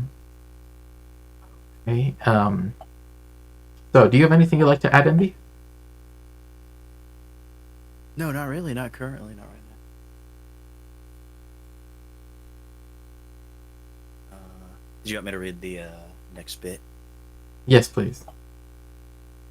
The raids were carried out against a backdrop of increasing repression against Palestinians in the West Bank in recent years that followed the October 7th 2023, Hamas led attacks by Palestinian armed groups on Israel. Since then, Israeli forces killings of nearly 1,000 Palestinians in the West Bank, use of administrative detention without charge or trial, and expansion of illegal settlements reach years-long highs, while state-backed settler violence, home demolition, and ill treatment and torture of Palestinian detainees have also increased. Israeli authorities have also. Israeli- Oh, sorry. Go ahead. Oh no! You're good. Sorry, I was thinking about whether or not I wanted to say whether or not I had something to say. Yeah, if you have something to say, please do. I was there was something.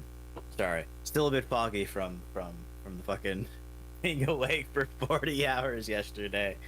Yeah, that was.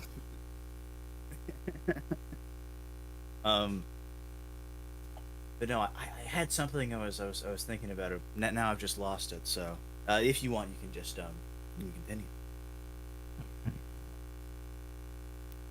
Oh, before we go, Jim says U.S. is not Germany. I feel like that's a mistake. Looking to Germany tells us nothing. Yeah.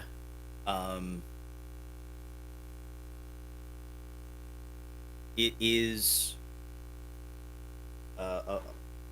about America being National Socialist. If there is one thing I feel, I do feel like that's kind of a mistake because America is doing its own thing that is unique to it. America isn't necessarily, at least not yet, it hasn't invaded. Well, actually, I say that and then remember Venezuela's they're fucking doing what they're doing to Venezuela.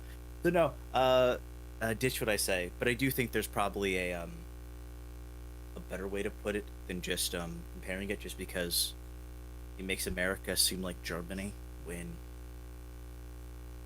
what happened in Germany and what's happening in America is unique to America. It should be treated as such, that these aren't the same thing. They're happening in different contexts, in different ways, and that they shouldn't entirely be conflated, even if you do draw similarities. Right. Cat Pig, let me know if it sounds better, because I don't know. Yeah, sure.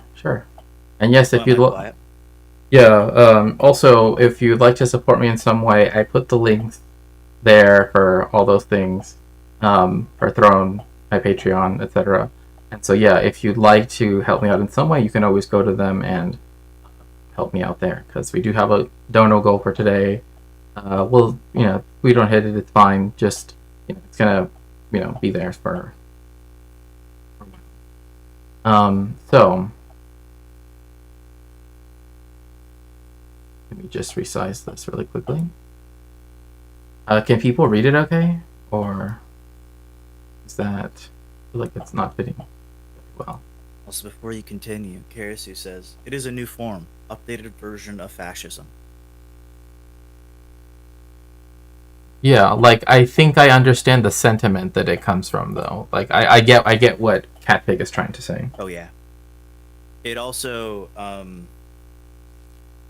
it's also probably a bit more justified than other things. Mm-hmm. Yeah. Just because of the history of Germany taking from America already. Yeah, like, it's crazy to think that it's like it was Americans' usage of Zyklon B on Mexican people that were like, hey, maybe we should try this stuff. It seems to be working so swell for the Americans.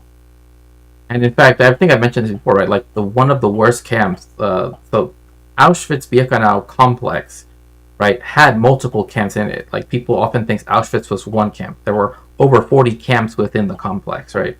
And this goes back to also the article you were reading the other day, right, where it shows, like, they're right next to each other, but they're called different names, but it's like they're all part of the same, right? Because there was, like, what was it, like La Palma or something?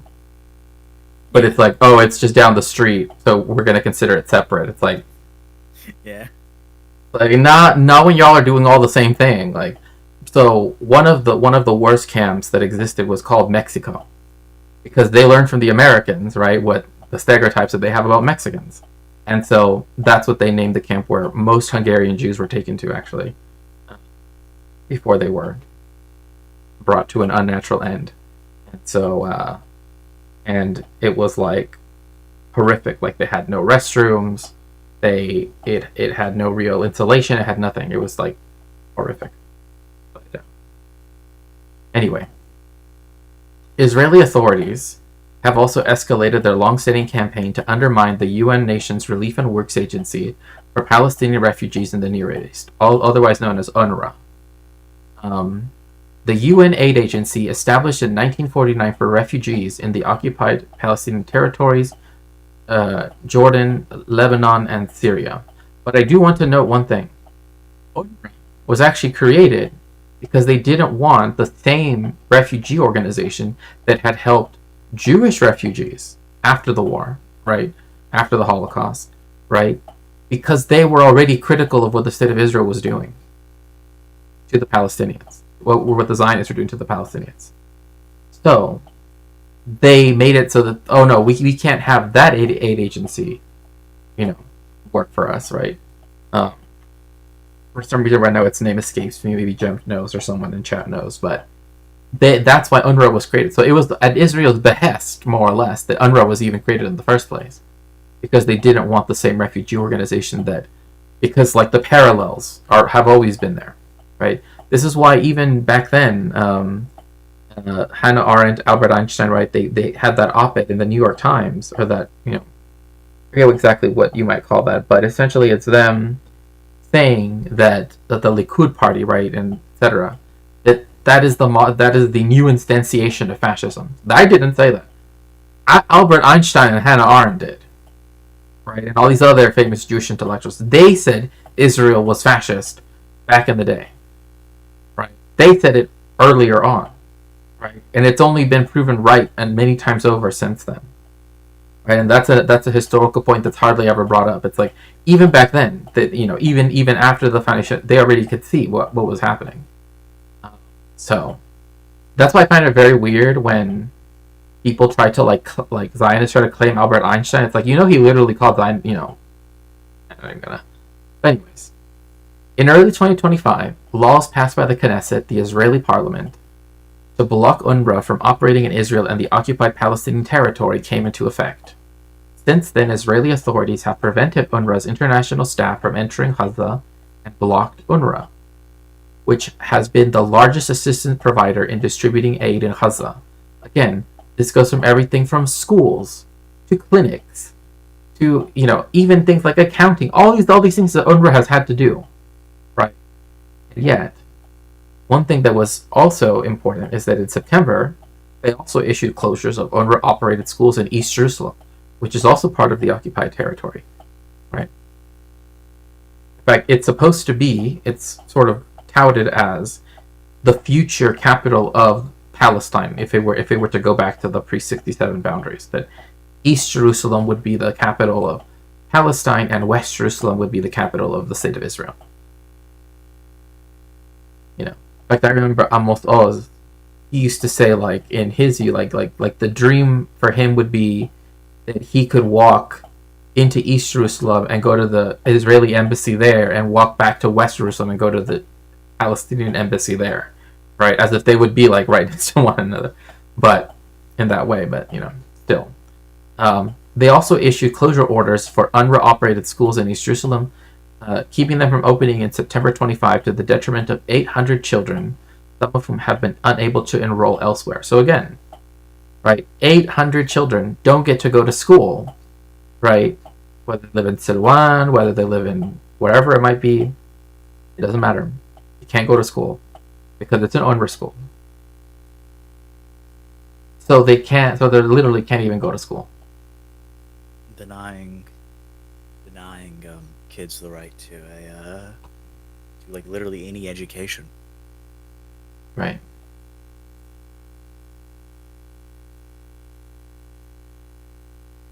Jimp says Jerusalem under the UN partition was to be an international city, neither part of either country.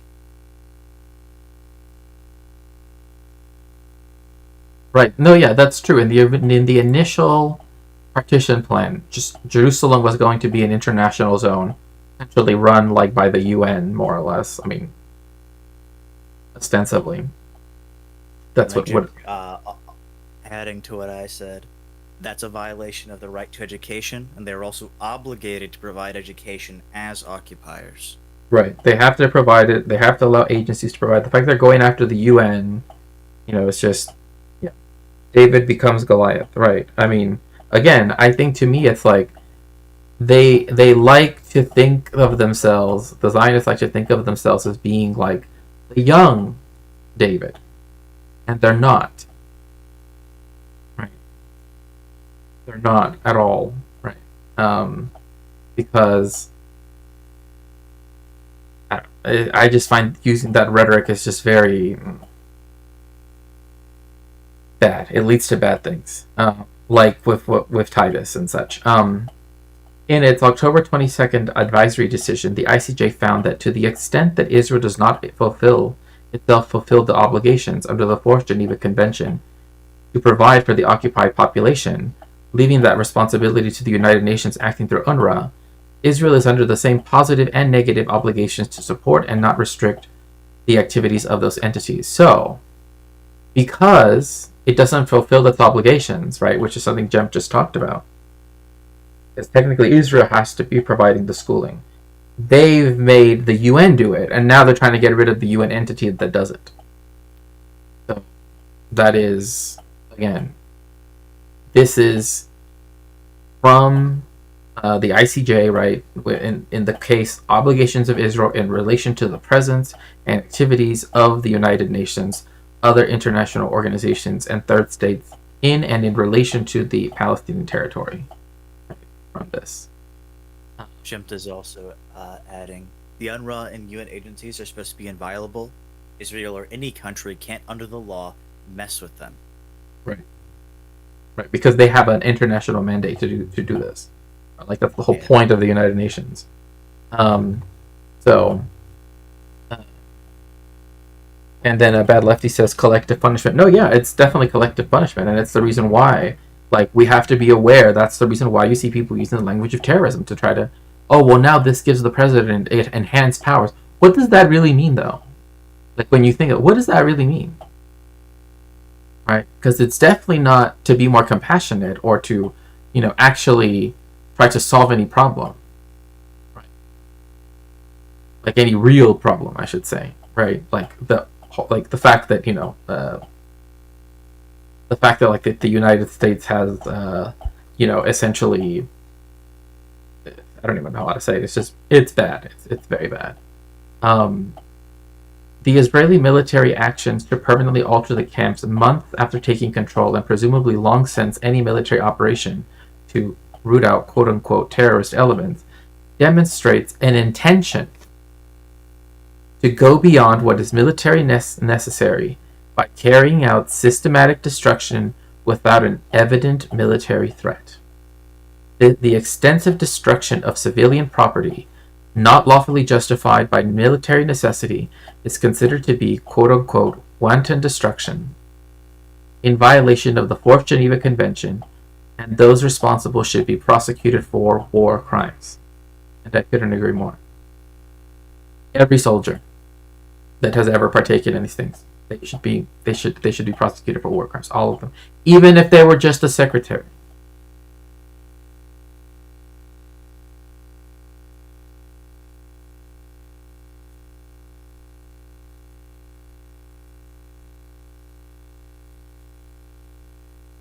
Human Rights Watch has verified demolition orders related to the destruction of homes in other buildings across all three camps, authorized by Major General Abraham Avi Bluth, commander of the Central Command, and that reflects statements from the highest levels of the Israeli government. Bluth has publicly stated an intention to reshape the camps. Human Rights Watch satellite imagery-based analysis also shows large-scale destruction or heavy damage to buildings without a corresponding demolition order. Beyond the immediate military action taken at the refugee camps, senior officials in the Israeli government have called for the displacement of camp populations for prolonged periods as a policy goal. We will not return to the reality that was in the past, said Minister of Defense Israel Katz in February 2025. We will continue to clear refugee camps. Yeah, making it clear that there no intention of stopping this, and making the purpose clear. It's not to protect Israel. It is to get rid of Palestinians. Yeah. That's literally the only thing that they care about is the mass displacement or transfer or remigration or whatever the hell they want to call it. It's just that. And again, it's important that they say that this shows, right, intention. They are the ones showing their whole ass because they always state their intentions, and like the way how Trump states his intentions, right? So they cannot be, what could I have done? This is why we have to stand up for justice. This is why people say, it's ineffectual when it comes to international law. And it's like, if we were to also just allow it to go through, right? Like if we keep allowing the impunity to go through, then other people are also going to be like, there's nothing you can do, right? To just keep that cycle going. And it's like, no, we have to change things, right? And one of those things is standing up for justice, particularly in Palestine, but across the global south, right, in the imperialized world. And another thing, too, is like we will not return to the reality that was in the past. I mean, Israel Katz, right, like when he's saying that, he's essentially saying that the ethnic cleansing of the West Bank is the only thing that Israel is doing. Right? That is its only objective. Katz has furthermore called for the permanent removal populations of the empty camps. So, you left the camp. I guess that doesn't mean you want to be here, is essentially the logic. Saying in February 2025, quote, I have instructed the IDF to prepare for a prolonged stay in the camps that have to be cleared for the coming year, and not to allow residents to return and terrorism to grow again. Again, by adding that last little clause, that's the same thing that you see also with the United States, right? Narco-terrorism, same shit, right? But here, right, it's used as a justification for ethnic cleansing when they have offered no proof, right, that anything what they said is true, just some random pictures, right, of some guy saying Hamas, right, just like that's it. This statement, taken together with the Israeli authorities' response to the Human Rights Watch that referred to reshaping the camps and demolishing homes and other buildings without referencing residents returning, indicates the unlawful intent to prevent the return to the camps even after the end of hostilities in the area as required by international humanitarian law. And I would go further, is that there are no real hostilities ongoing, right? It's only the Israelis persecuting the Palestinians, right? To call it a conflict is to act as though Palestinians have the same amount of power and agency to actually fight against the state of Israel, which has all of the global legitimacy, which has all of the, et cetera, et cetera. So, as an occupying power in the West Bank, the Israeli government remains responsible for ensuring food and health access to the population, quote, to the fullest extent of the means available to it, end quote, under Articles 55 and 56 of the Fourth Geneva Convention. Right? So, Israel, we know, has more than enough food, more than enough space, more than enough of everything. Right, clean water, etc. Water that it's essentially stealing from Palestinians anyway, right, from the Jordan River, in order to house and take care of the people that are under its charge. But we see now why, yes, it's an occupying power, etc., but that there needs to be another step taken, right? Because demanding Israel do something as an occupying power is not really ever going to get Israel to do anything as an occupying power. Right? This is why something needs to happen above that. Since early 2025, the Israeli military has apparently done nothing for the populations forced out of the camps. Data from the OCHA, or OCHA, shows that the Israeli authorities increased movement restrictions across the occupied West Bank, making it harder for humanitarian agencies to reach them. So even people that were trying to help, right, that were humanitarian agencies, right, they couldn't even they couldn't even get to them. So they are denying them any form of aid possible. Okay, you can. Human Rights Watch found that the Israeli military's displacement of the populations in the West Bank refugee camps in early 2025 were carried out in violation of international humanitarian and human rights law and amount to war crimes and crimes against humanity. The Israeli military intentionally and purposely displaced thousands of Palestinians in the refugee camps by means of forced displacement. It forcibly expelled people from their homes using violence and the fear of violence, and at times used lethal force. The Israeli army did not provide safe routes out of the camp and just directed people to leave, while at the same time apparently deploying snipers and immediately commencing the destruction of homes. The organized forced displacement of Palestinians in the refugee camps has removed nearly the entire Palestinian population from these areas that for decades and generations has been their home. This is evident in areas that have been razed, extended, and cleared for new and widened military access roads. These areas are now fully emptied of Palestinians, and the Israeli government has given no intention that the residents of the camps would be allowed to return. Again, what else can you call this? Like, what else is this? Right? Like, they literally have created Palestinian free zones in Palestine itself. Right? In the West Bank. What do you call that? You know? I don't know if Jemt or someone has said something, or you wanted to add something.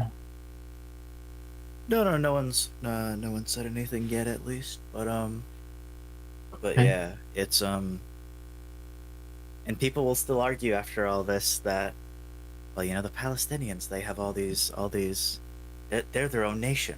They're their own nation. All this is happening to them.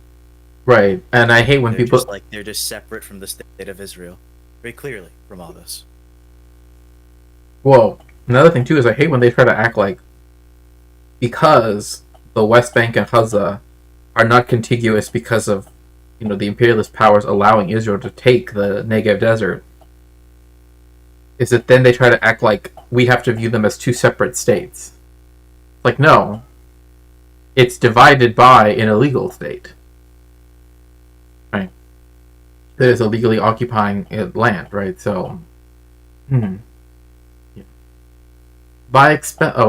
Forced displacement can amount to a crime against humanity when it is committed as a part of a widespread or systematic, quote, attack directed at against a civilian population, end quote.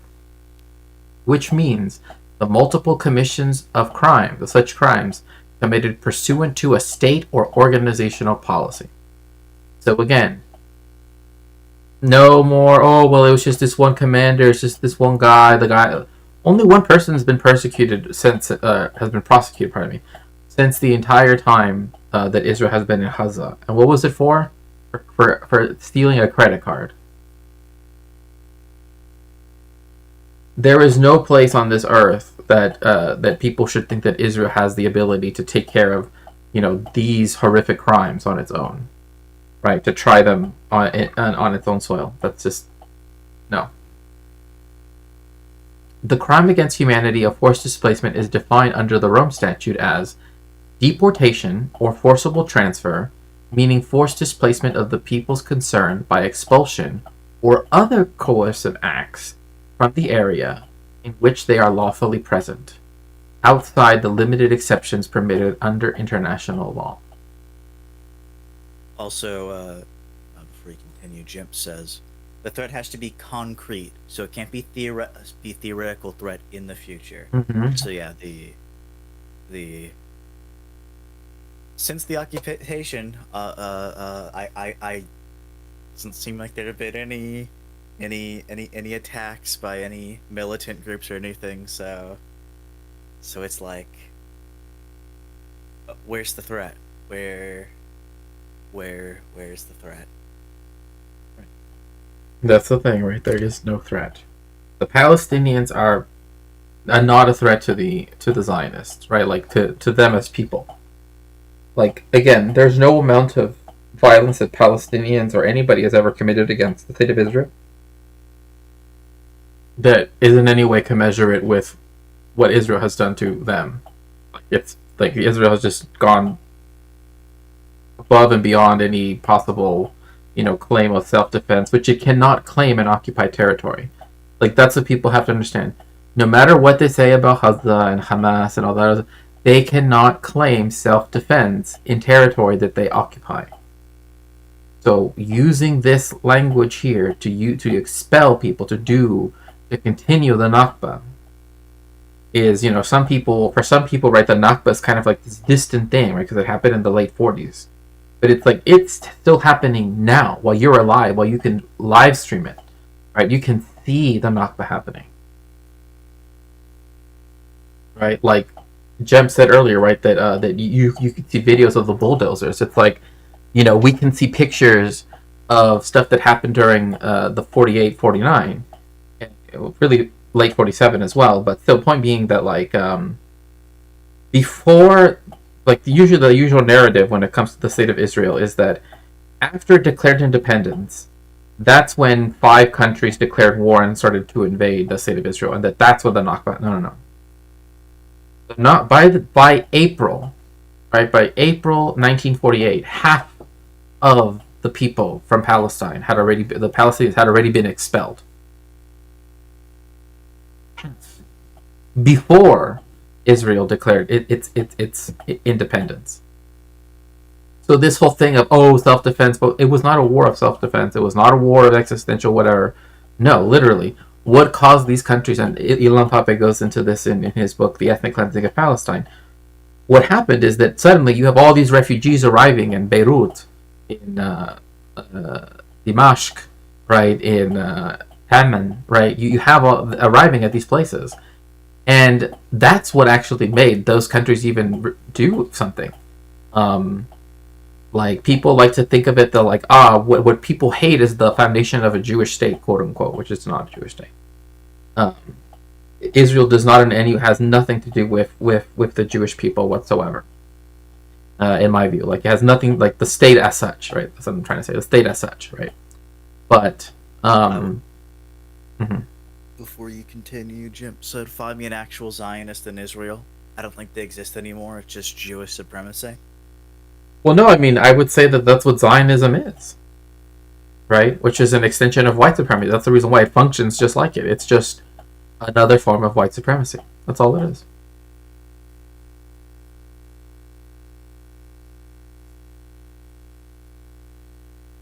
And that's something that they try to use as their reasoning for why they should be given a state, right? The Zionists, right? Well, again, like Herzl says, we would be a rampart of Western civilization against the uncivilized, right? Like, that's essentially what was said, I mean, more or less. So, and then to finish this paragraph here, by expelling tens of thousands of Palestinians from refugee camps. Again, this is refugee camps that they've been living in since at least 1947. So many generations have already, been refugees, because they can't lose their refugee status because there is no Palestine for them to go to, right? They can't go back to their original homes. So that's why when people say, why is it that they get to have this special status? They're acting as though it's supposed to confer upon them some benefit, right? Like, it's, you know what I mean? Like, they almost act like, this allows them to get, like, no. Here we go. Yeah, Ronald Storrs, the first British governor in Jerusalem, described Israel as, quote, a little loyal Jewish Ulster in a sea of potential hostile Arabism, end quote. And that's true, yeah. Like, literally, they're using the language of British settler colonialism in Northern Ireland, right, in order to describe what Israel is supposed to be, vis-a-vis the British and the Americans. A little loyal Jewish Ulster. So, by expelling tens of thousands of Palestinians from refugee camps, dictating the manner of their displacement, and preventing their return for months after military operations ended, Israeli forces, which again, military operations should not be happening on Palestinian territory. That's just nonsensical to me. Like, even making it seem as though like what they were doing in the West Bank was like legitimate military whatever, I think that's wrong. I think it's wrong to think of it in that those terms. But that's my contention. Right? Israeli forces have, because like again, a country that can go into the land of another country and commit military operations there, you wouldn't really say that that country is sovereign, right? If they can do that and just go back home, right, on the weekends, right, and complain about how they used to have to be a secretary for the IDF and now they get to do something fun in Ramallah. So preventing. Hello, McSecular. It's so good to see you. Welcome in.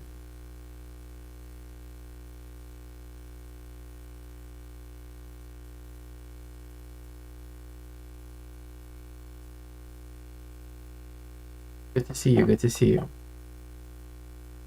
Yeah, Jim says there's a reason why the Irish also hate Balfour. It has nothing to do with Palestine. Yep.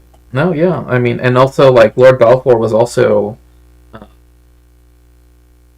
against the idea, right, that they wanted to put, was it in the League of Nations or was it in the United Nations? I can't remember, right? But I think it was the League of Nations, where they wanted to say that, like, all humans are created equal, right? Like that idea. And he said, no, we actually can't put that there. Like he did not, he was literally did not believe that that was the case. Like, yeah. So he did not want that to be put into law in any way. So again, Balfour, of the Balfour Declaration, that said that, you know, His Majesty's government sees with favor the creation of a Jewish national home in Palestine.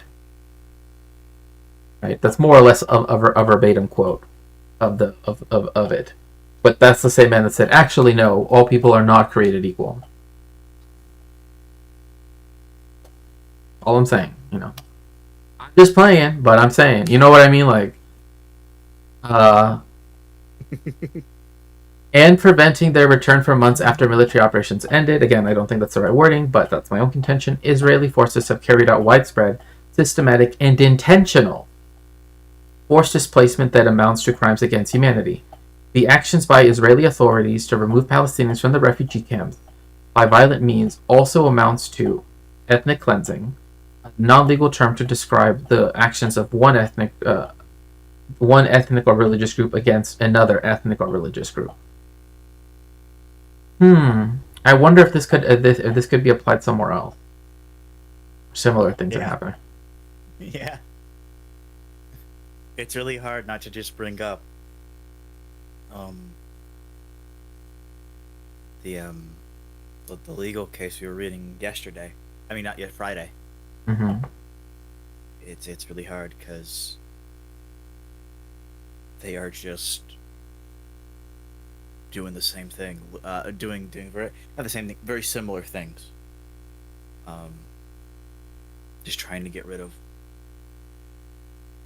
people who are just trying to live. And again, who are refugees already. Yeah. Because of Israel. Yes, because of Israel. That's right. They are so now they're they are even more refugees because of Israel. They can't even have their refugee camps.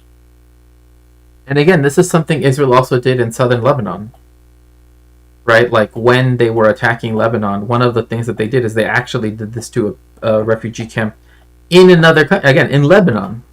So even in another country, I mean, again, Yeah. let alone what happened in Sabra and Shatila, which, you know, just saying, if you're gonna go onto a big famous podcast and use your time on that podcast to try to bring doubt into the perpetration of Sabra and Shatila, I don't know.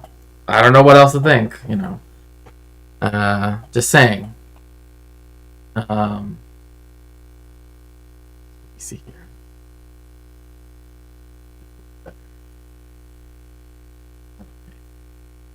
You want to keep reading from there? Sure. Individuals responsible for the commission of war crimes and crimes against humanity can face criminal liability not only in the domestic courts of the country where the crimes took place, but also in international courts and tribunals, as well as in other countries' courts under the principle of universal jurisdiction in accordance with national laws. Under the principle of command or superior responsibility, military and civilian officials up to the top of the chain of command can also be held responsible for crimes committed by their subordinates.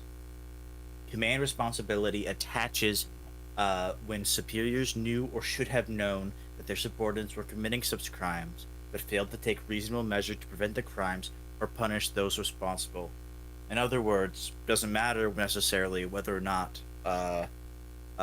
someone up top directly commanded it, but if they should have known or knew and failed to take any action to prevent this, Right. they are any reasonable measures to prevent this.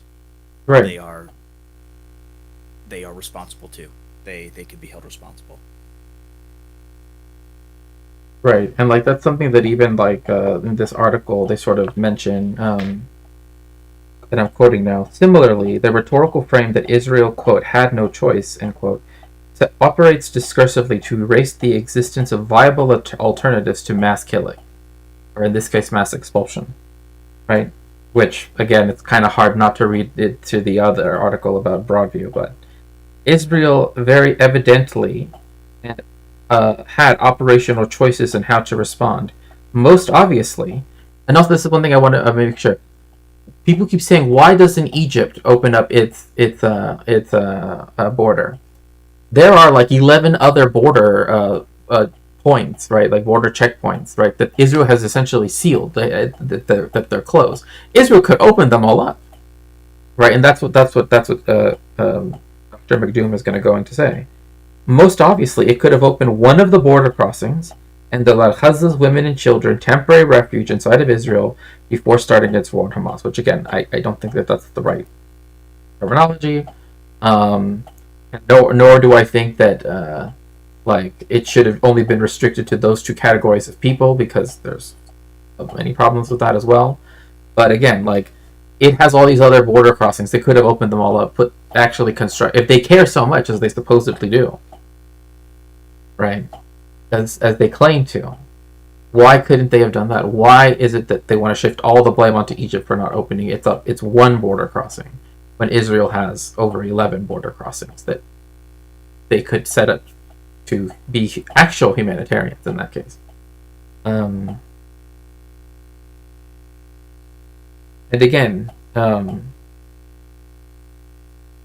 one thing that is then added, because I know some people would say, oh, what about the men? Well, then McDoom goes on to say, if we are to believe Israel's intelligence is reliable enough that it knows the identity and real-time location of Hamas combatants to differentially target them rather than civilians, then it should also have been able to distinguish non-Hamas members at the border who allow civilian men refuge inside of Israel as well.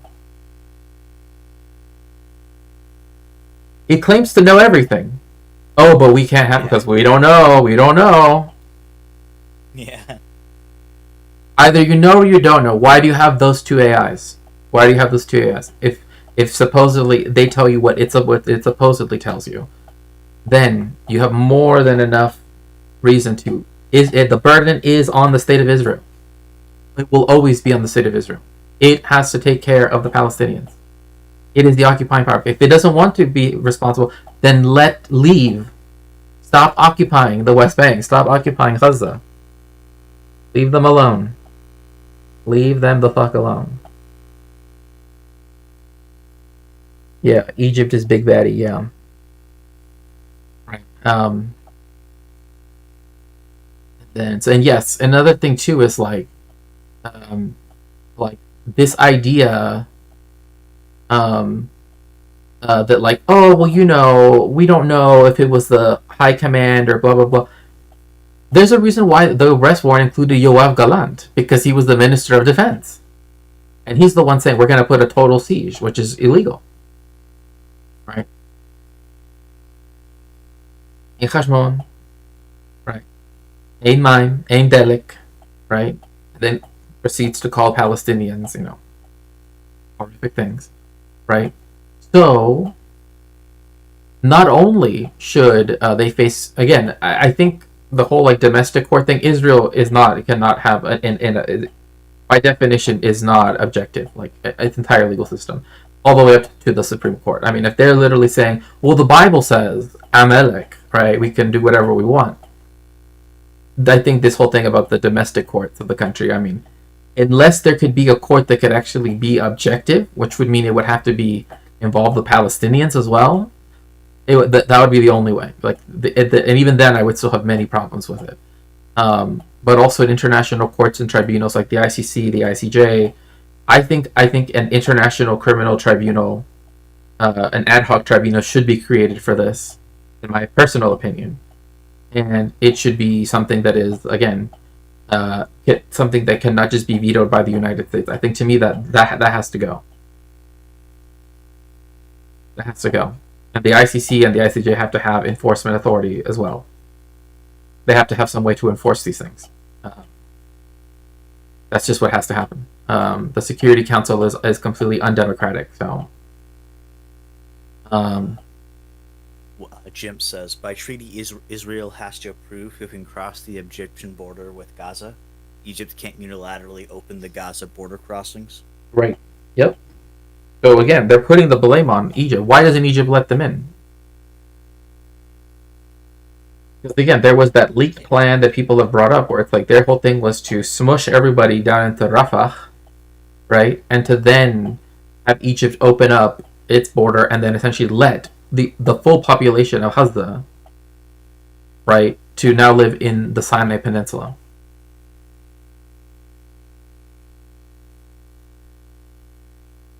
Ridiculous. Catpic says ICC rulings are binding on all members. Of course, some, like Hungary, choose to violate their obligations. Right. This is the reason why I'm saying it needs to be given an enforcement authority.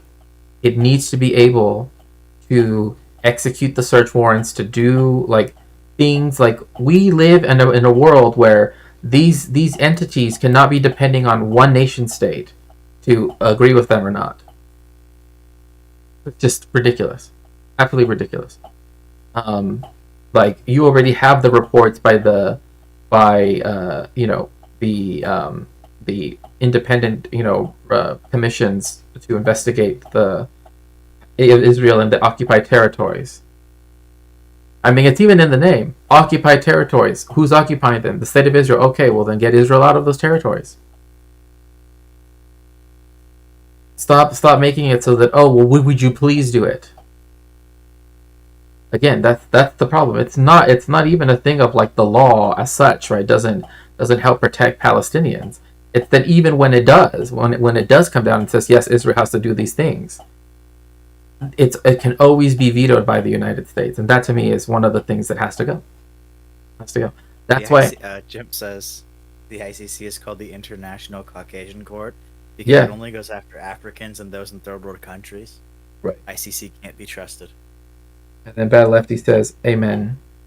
But that's what I'm saying. Like, that's why I think an ad hoc tribunal should be set up, and it should not have any. Nor should I would also say this. You're saying that these people that are to be held responsible. I also think those of other countries that directly allow for these things to happen, right, should also be held legally responsible. not just the people in the state of Israel.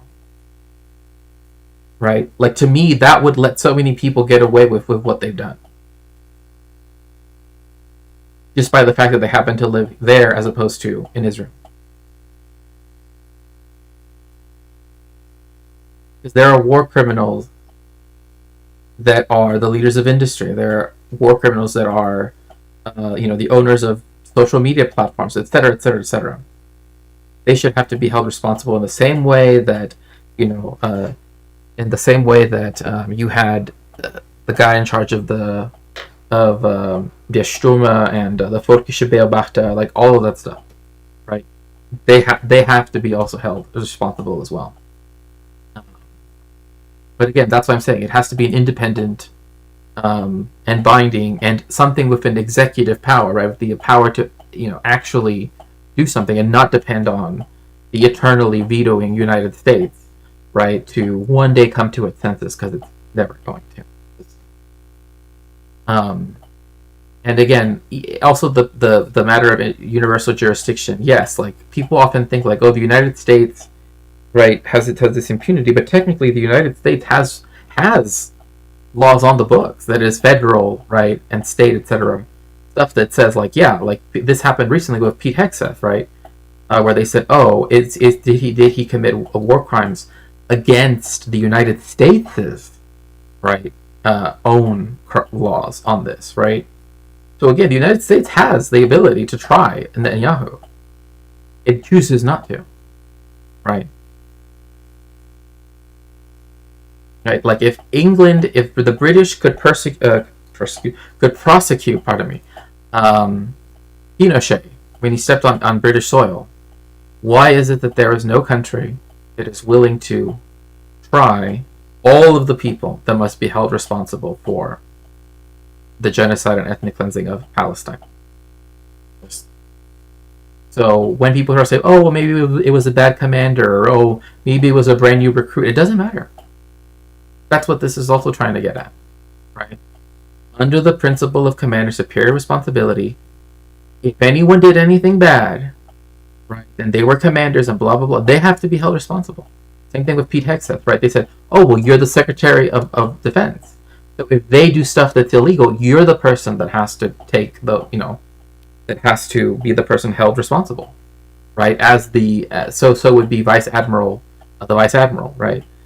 With the destroying of the boats, right?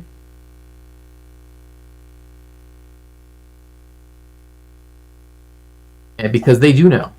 That's the thing. Israel keeps saying, we know what we're doing. And Israel apologists try to act like, well, it's crazy out there. You never know. No, go back to being alone in your box, sir. This is not a Wendy's.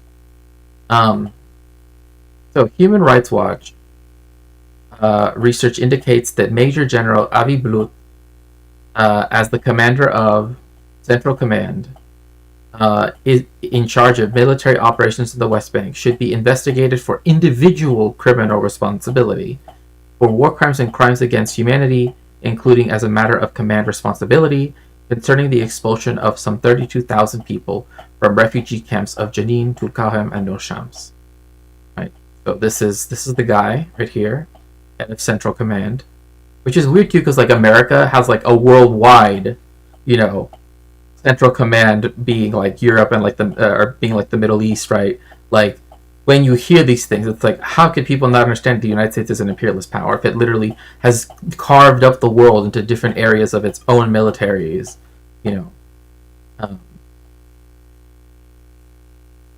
representation.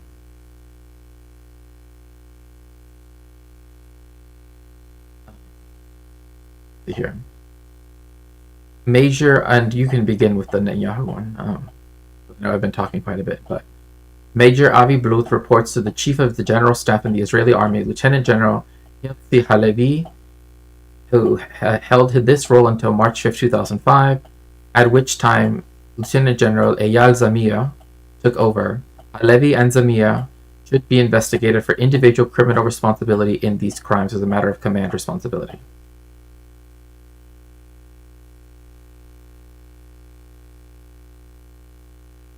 Prime Minister Benjamin Netanyahu, Minister of Defense Israel Katz, and uh, uh, Minister in the Defense Ministry Bezalel Smotrich, who sits on the Security Cabinet and also serves as Minister of Finance, should also be investigated for individual criminal responsibility, including as a matter of command responsibility for war crimes against humanity, for war crimes and crimes against humanity. The ICC Office of the Prosecutor and Domestic Judicial Authorities, under the principle of universal jurisdiction, should investigate those Israeli officials credibly implicated in war crimes and crimes against humanity in the West Bank, including as a matter of command responsibility. Then from Israel Katz, I instructed the IDF to prepare for a long stay in the camps that were cleared for the coming year and not allow residents to return. For the coming year. So, this is the 2025 Christmas gift or Hanukkah, whatever gift you want to say, that Israel's giving the Palestinians. This is the project 2025 I've been hearing about. Yeah.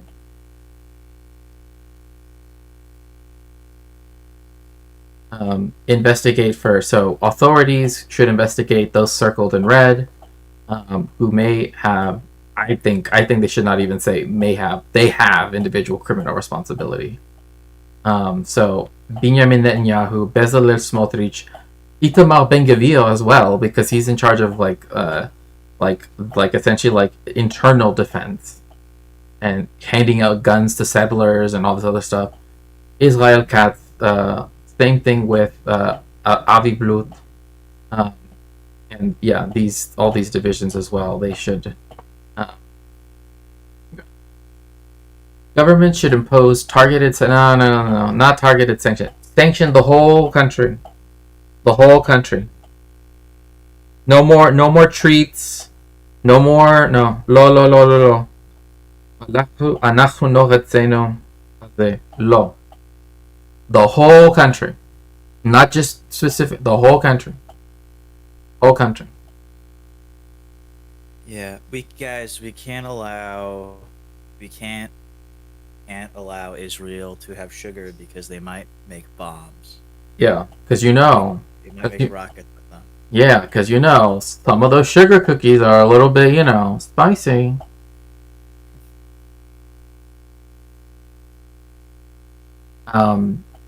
Blut, Smotrich, Katz, Netanyahu, and other Israeli officials implicated in the ongoing mass grave abuses in the occupied Palestinian territory. They should take their actions to press Israeli authorities to end their repressive policies. See, like when they say they're referring to the governments, right? But it's like the veto power of the United States has to be removed. Like that's just one of it. It just, to me, the Security Council is anti-democratic, and so it should just be removed. Like if the whole world says Palestinians should be able to return to their homes, and even the United States agreed back in the day, that's but again, including imposing an arms embargo. No, full embargo. No. Why is it that people are okay with embargoing like Venezuela and Cuba, right? But they're not okay with Israel. No. Do this if Israel was held to the same standard as Cuba is. That embargo would never be able to be taken off because of Israel's own actions. Like that's just a fact. That's just a fact. The same conditions that stop European companies, foreign companies from doing trade with Cuba should be the same type of sanctions and same type of blockade, same type of embargo that should be placed on Israel. Not targeted ones. I'm sorry, no. Smotrich, Katz, Netanyahu, no. So then what? So then Yair Netanyahu over here in Miami, living practically in the same neighborhood as Destiny, right? Who's like a big like Nick Fuentes fan and everything, right? Like, so then that way he can just get all of the funnel all of the money to him instead. Like, come on, you've got to be kidding me. Suspending preferential trade agreements. No, just banish them. Just no. Banish them to the shadow realm. It's done. It's over. Over. Not one more day. Not one more day. Not everything embargo. Everything embargo. Everything embargo. All trade agreements, end them, and ban trade in with illegal West Bank settlements. International force, go there, get them out, get them out. They don't want to leave, get them out, get them out, get them out. Everybody's trying to act like, oh, like, why doesn't why they should be able to do what ISIS is doing in the United States to blah blah blah. People might even go to the extent of saying that, right? No, I'm saying go there with all the full legal authority that they have, because the ICJ has already ruled on this, and say, you gotta go. You gotta go. You gotta go. And then try all of those people for war crimes. All of them. I don't care how long these trials last. They could go on for 1,000 years for all I care. I will make it so I attend all of the proceedings. Okay, I will be there. And continue Jim to. says, Jim says, sanctions just hurt regular people. Cubans are suffering so bad because of the sanctions. Food and medicine is so hard to get in Cuba, it's criminal. Or well sanctioned, Jim says. Yeah, Bad Lefty says, in my opinion, the 5 vetoes make the UN next to useless and frankly unreformable. Unlikely they scrap the veto powers, unless they scrap the veto powers first and foremost. No, I agree. To me, the Security Council should not be the arbiter of whether or not the adjudication of genocide and war crimes and all these other things should be enforced or not. It should never have ever depended on such a thing, ever. The Security Council should be abolished, and the P5, along with other illegal nuclear powers, should be expelled for their illegal weapons of mass destruction. Yep. Which, the fact that Trump labeled fentanyl as a weapon of mass destruction, that's just ridiculous to me. Removing the veto power, the reference frame says, removing the veto power requires a UN Charter amendment approved by 2/3 of the members and all 5 of the permanent members. No, I understand that. That's why I'm saying, I'm saying this as this is why, even though we have this institution, right, the fact that it does exist, right, is why there should be an independent, the UN is not the end all be all of these types of organizations, right? There will be a better one in the future, right? Ostensibly, right? And so that is my view, that it's we can't just throw out all international law, because right now it's not being enforced, right? Or that the ICC is the International Caucasian Court, right? We already have precedent-setting rulings, etc., that are there, and now we have to use those structures and to be able to use them for actual justice, right? But again, that's not something that's going to be fully done tomorrow, right? But it's something that needs to be worked on, because there needs to be an ad hoc tribunal for the occupied Palestinian territories, for Israel, the occupied Palestinian territories, and all of the people that have committed war crimes and all these other things and genocide and everything. They should have to face trial, and it should be broadcast worldwide.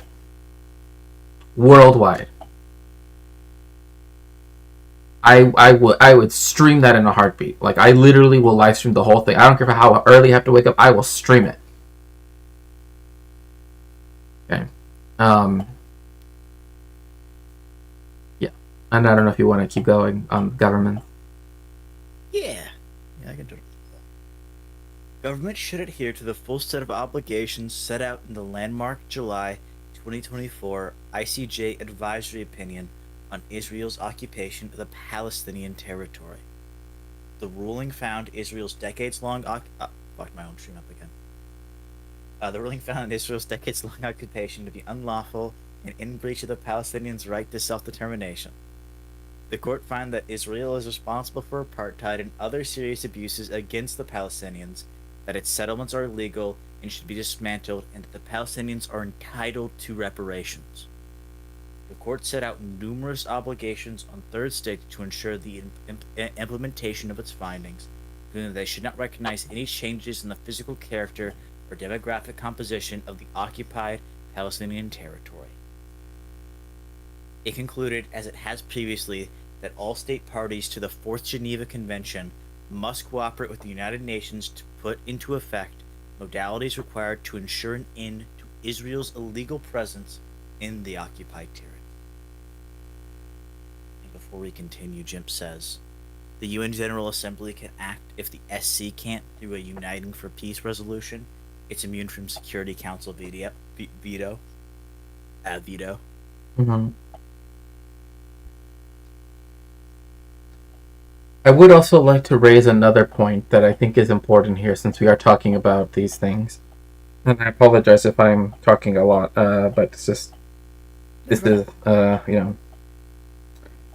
Article 1, right, Section 4 of the Additional Protocol 1 to the Geneva Conventions recognizes the right of peoples to use armed resistance against colonial, and I'm quoting now, colonial domination, alien occupation, and against racist regimes. That's in international law. Right? In pursuit of self-determination, right? Importantly, and now I'm quoting McDoom again.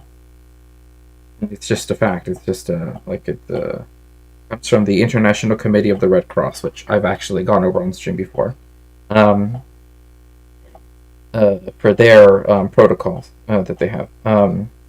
Importantly, this right is exercisable by non-state actors. It is exercisable even if the militant group does not make its combatants distinguishable from civilians, and even if they do not always openly carry weapons, because the nature of hostilities prevents them from doing so. This has been the case since 1977. So, in other words, what Hezbollah has done, what Hamas has done, would fall under the aegis of this.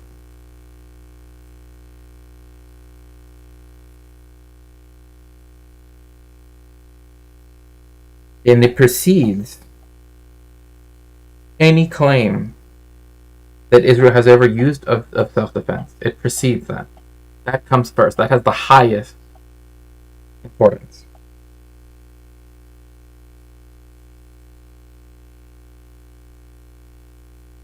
So, but again, even though this is the case, I also want to iterate, right, that this right does not exempt, like, they still have to follow international, they're still bound by it. That's the thing that people sometimes don't. Even non-state actors are still bound by international humanitarian law, etc., the laws of armed conflict. So, if they attack military installations, etc., right?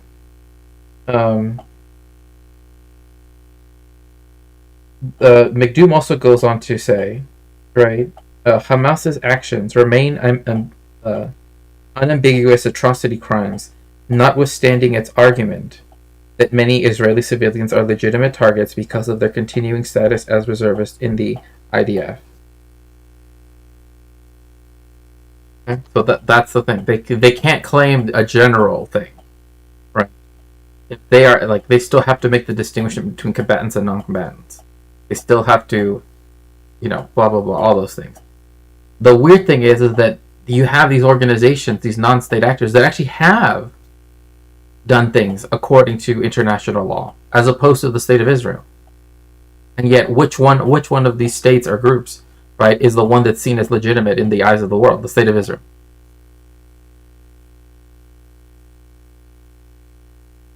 Yeah.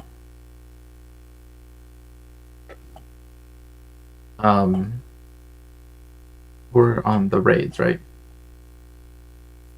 Yes, we are. Okay. The raids and displacement at the West Bank refugee camps were occurring while global attention was focused on the devastating hostilities in Gaza, where Israeli authorities have carried out ethnic cleansing, war crimes, crimes against humanity, including forced displacement and extermination, and acts of genocide.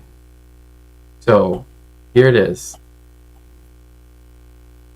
Let no one tell you, maybe it's just a few bad. No. They use the genocide in Gaza and the attention that's getting in order to do ethnic cleansing of the West Bank.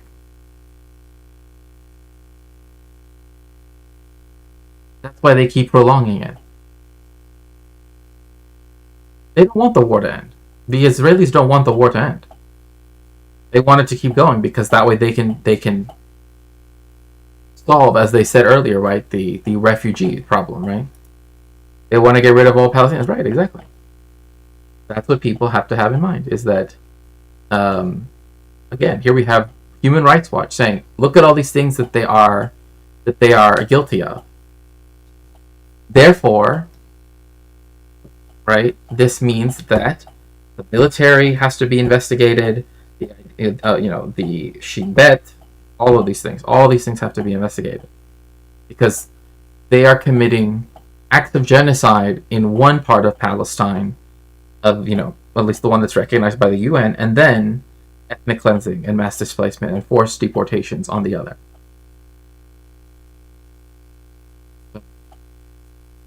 Far less attention has been on Israeli authorities' serious violations of international law in the West Bank. With the new Gaza ceasefire in place and the global focus on avoiding a return to hostilities there is a real risk that Israeli authorities will be given more of a free hand in the West Bank to continue targeting refugee camps, escalating grave crimes against Palestinians there. Governments should urgently act to end the forced displacement of Palestinians and ensure their right of return and prevent further repression of the Palestinian population. Did you want to read their recommendations, or did you want to go more deeper into the report, or?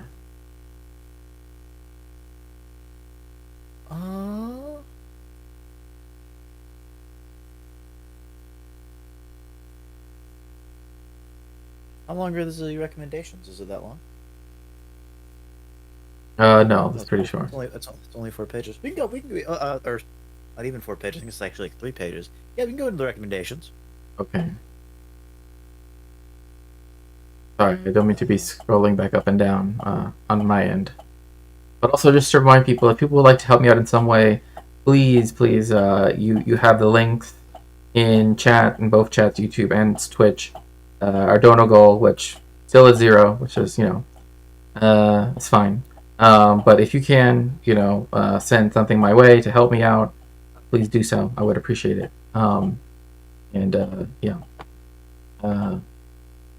Gaza, West Bank, Jordan, Lebanon, Jordan, Syria, the rogue state that wants to get rid of everyone else in the areas it occupies or intends to occupy. Right, exactly. Okay, I'll leave it to you to... Recommendations to the Israeli government: immediately stop forcibly displacing Palestinian civilians anywhere in the occupied Palestinian territory.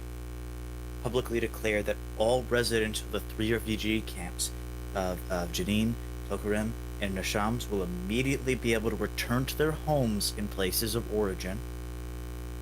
Halt the demolitions and razing and bulldozing of buildings and creation of new roads in all the refugee camps that make permanent changes to the territory. Ensure that the humanitarian needs of displaced civilians are met, including food, shelter, and healthcare, in accordance with the 4th Geneva Convention. Recognize and fulfill the right of the Palestinians to return to their homes or areas of origin in the West Bank, other parts of the occupied Palestinian territory, or Israel. Set up fair, accessible, independent, and gender-competent mechanism to provide reparation for gross human rights abuses against Palestinians with the refugee camps, including compensation, restitution, justice, and guarantees of non-recurrence. Ensure that victims' rights are central to the process and victims themselves, including full participation by women, play a key role in designing the process. This should include compensation for any forced displacement or unlawful destruction of property. Immediately grant access to the UN Independent International Commission of Inquiry on the occupied Palestinian territory, including East Jerusalem and Israel, and the special procedures of the UN Human Rights Council. Accede to the Rome Statute of the International Criminal Court, cooperate fully in the court's investigation, and cease coercive measures against human rights groups and others advocating for justice before the court. Yeah. And then I don't know if you wanted to read the next one. Yeah, I'll read the next one. But I do think, just to sort of say, oh no, go ahead, please. Yeah, before you went on, I was gonna say, when it said the to stop, just to like stop the demolition, I was like, well, what about the people who did lose their homes? And they have the one where it's like, oh, reparations for that, which I assume would include stuff like that. And so I was like, that was something I was worried that they weren't gonna say, be like, oh, well, the people who don't have homes are just kind of like not mention that. Yeah, no, to me, Those homes have been destroyed. To me, on the state's dime, Israel should have to rebuild all of the houses, all the ones that it destroyed during the Nakba in the 40s, all that stuff. Yeah. It should have to do it. The house is not there, build it for them. That's the only thing the state of Israel can do. I don't care how much of its budget. The Americans have no problem giving all this money. Well, hey, go design some cool houses and give it to the Palestinians who deserve it, who have earned it, who need it. That's the only restitution that I could even think of when it comes to housing. All those villages that Israel, made into nature reserves to essentially have them be as ruins, to just erase the fact that they were there. No, build them their houses, Yeah. and they have to have equal rights or nothing. Otherwise, the state of Israel has no legitimate reason to exist. There's no such thing as having a ethnic supremacist state and being democratic. Those two things are possible to be, like, they are non-overlapping magisteria, so to speak. So, to all governments, publicly condemn Israel's forced displacement on the civilian population in Jenin, Nur Shams, Tal Karem refugee camps as violations of international law by Israeli authorities. Urge is not good enough. Make the Israeli government to immediately halt those violations, allow all Palestinians displaced to return to their homes, and provide them with compensation for damages. And if they destroyed the home, you're building it again. However they want it. I don't care. I don't care if they want 10 bedrooms and 100 bathrooms. You're building it for them. That's it. That's my view. Build them whatever house they want. Whatever house they want. Israel has built enough stupid strip malls with Costco clothes all over the place. No, build them their houses back. That's me. And can compensate them. I don't care. I don't care if the living standard of Israel goes down and no. You build them their houses. You treat them like human beings. That's my contention.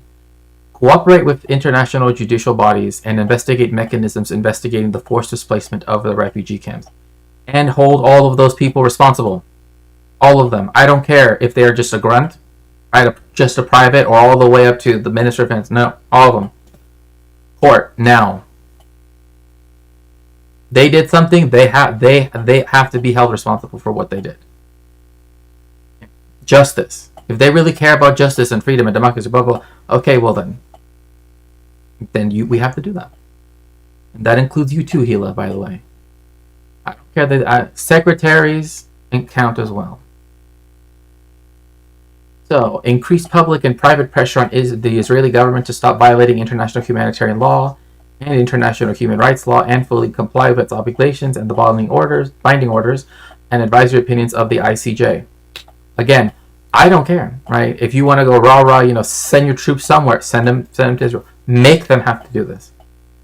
Make them have to do. I want to see Bezalel Smotrich laying bricks for a Palestinian's house.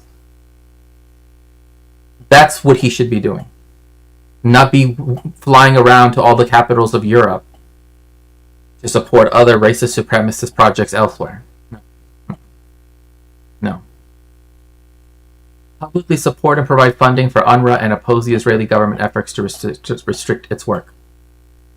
Its funding should only be able to go up. It can only go up. It can never be reduced. It can only go up. And no, like I said, you can't allow the Israeli government to really do anything. They literally, all they can do is just build people houses and give people restitution. That's it. Gold-plated, limiting to 20% of indoor surface area, right? Yeah, don't make the same mistake Europeans made and just grant amnesty plus amnesia to all the mass murderers. Right, exactly. Like, no. I don't care how long these things have to last. If Israel didn't want these things, why did it commit these crimes? That's the thing. They did the crime, they have to do the time. All of them. All of the people that have committed crimes. And again, they should be consecutive sentences, not concurrent ones. Consecutive. I don't care if Netanyahu is going to be in prison for over 9,000 years. Doesn't matter. It does not matter to me. That is the only way to uphold justice, is by having it actually to take place. That's the only way. You cannot just support or urge or whatever. No. You make the Israeli government recognize the rights of Palestinians, including refugees, to return to their homes. And if they destroy their homes, they will build their home, however they want it, in whatever place that they want it. It's theirs. Okay? They've already stolen all of the money that was supposed to go to Holocaust survivors, right? As elaborated in Norman Finkelstein's book, The Holocaust Industry. They can build the houses. They have more than enough money. How was Natan Sharansky over there in Ukraine when hostilities broke out between Russia and Ukraine? Oh, he's an ambulance chaser. That's all he was doing. Was trying to get people that aren't even religiously Jewish, that are already converted to Christian, just so then that way they can all move to the state of Israel. No.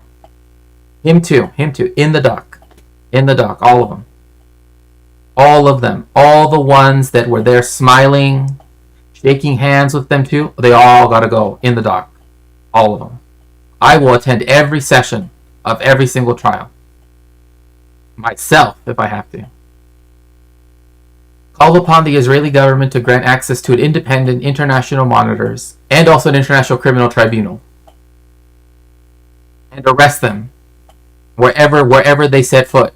Okay? Their nasty ass feet. No. Jail. Straight to jail. That's the only way.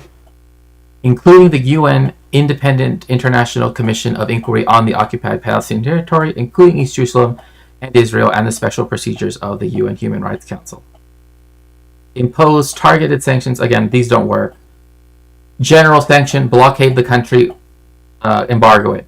Hold it to the same standard that the United States holds Cuba. If it did that, Israel would give up its sovereignty in a week.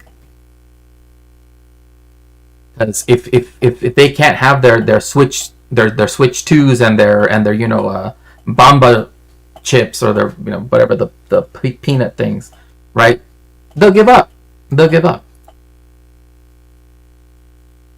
We still prosecuted Nazis here nearly 80 years after the defeat, although by now it's just symbolic. Of course, it's no way that we waited until the perpetrators are too old to jail, and even then a few that aren't dead. Yeah, I don't care.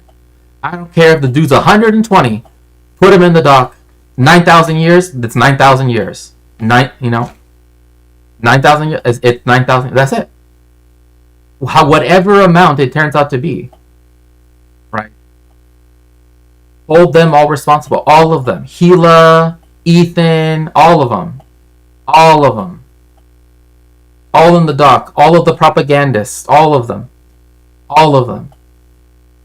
Each and every single one of them. I don't care how long these proceedings will last. The world will never know what justice is until things like this happen. That's my contention anyway. Yeah, the entire top and middle leadership at least should be taken to The Hague to await trial. Lower suspects can be prosecuted by an international tribunal and pass it. Right, exactly. I think to me that would be best. There should never be given any impunity to any state in the way that Israel has had since, even before it was created.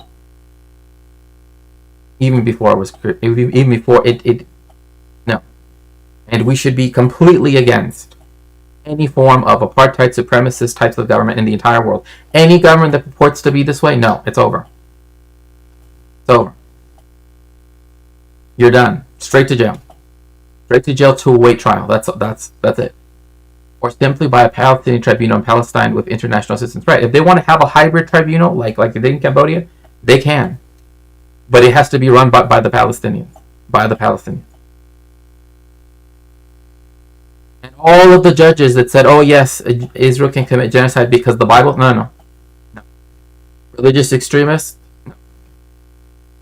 I don't care if they shave their beards and dress in nice European clothes. No, straight to jail.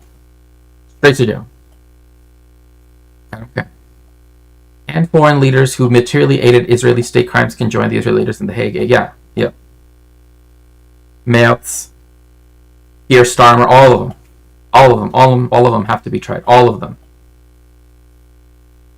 And they should be treated the same way how criminals are treated in their own country.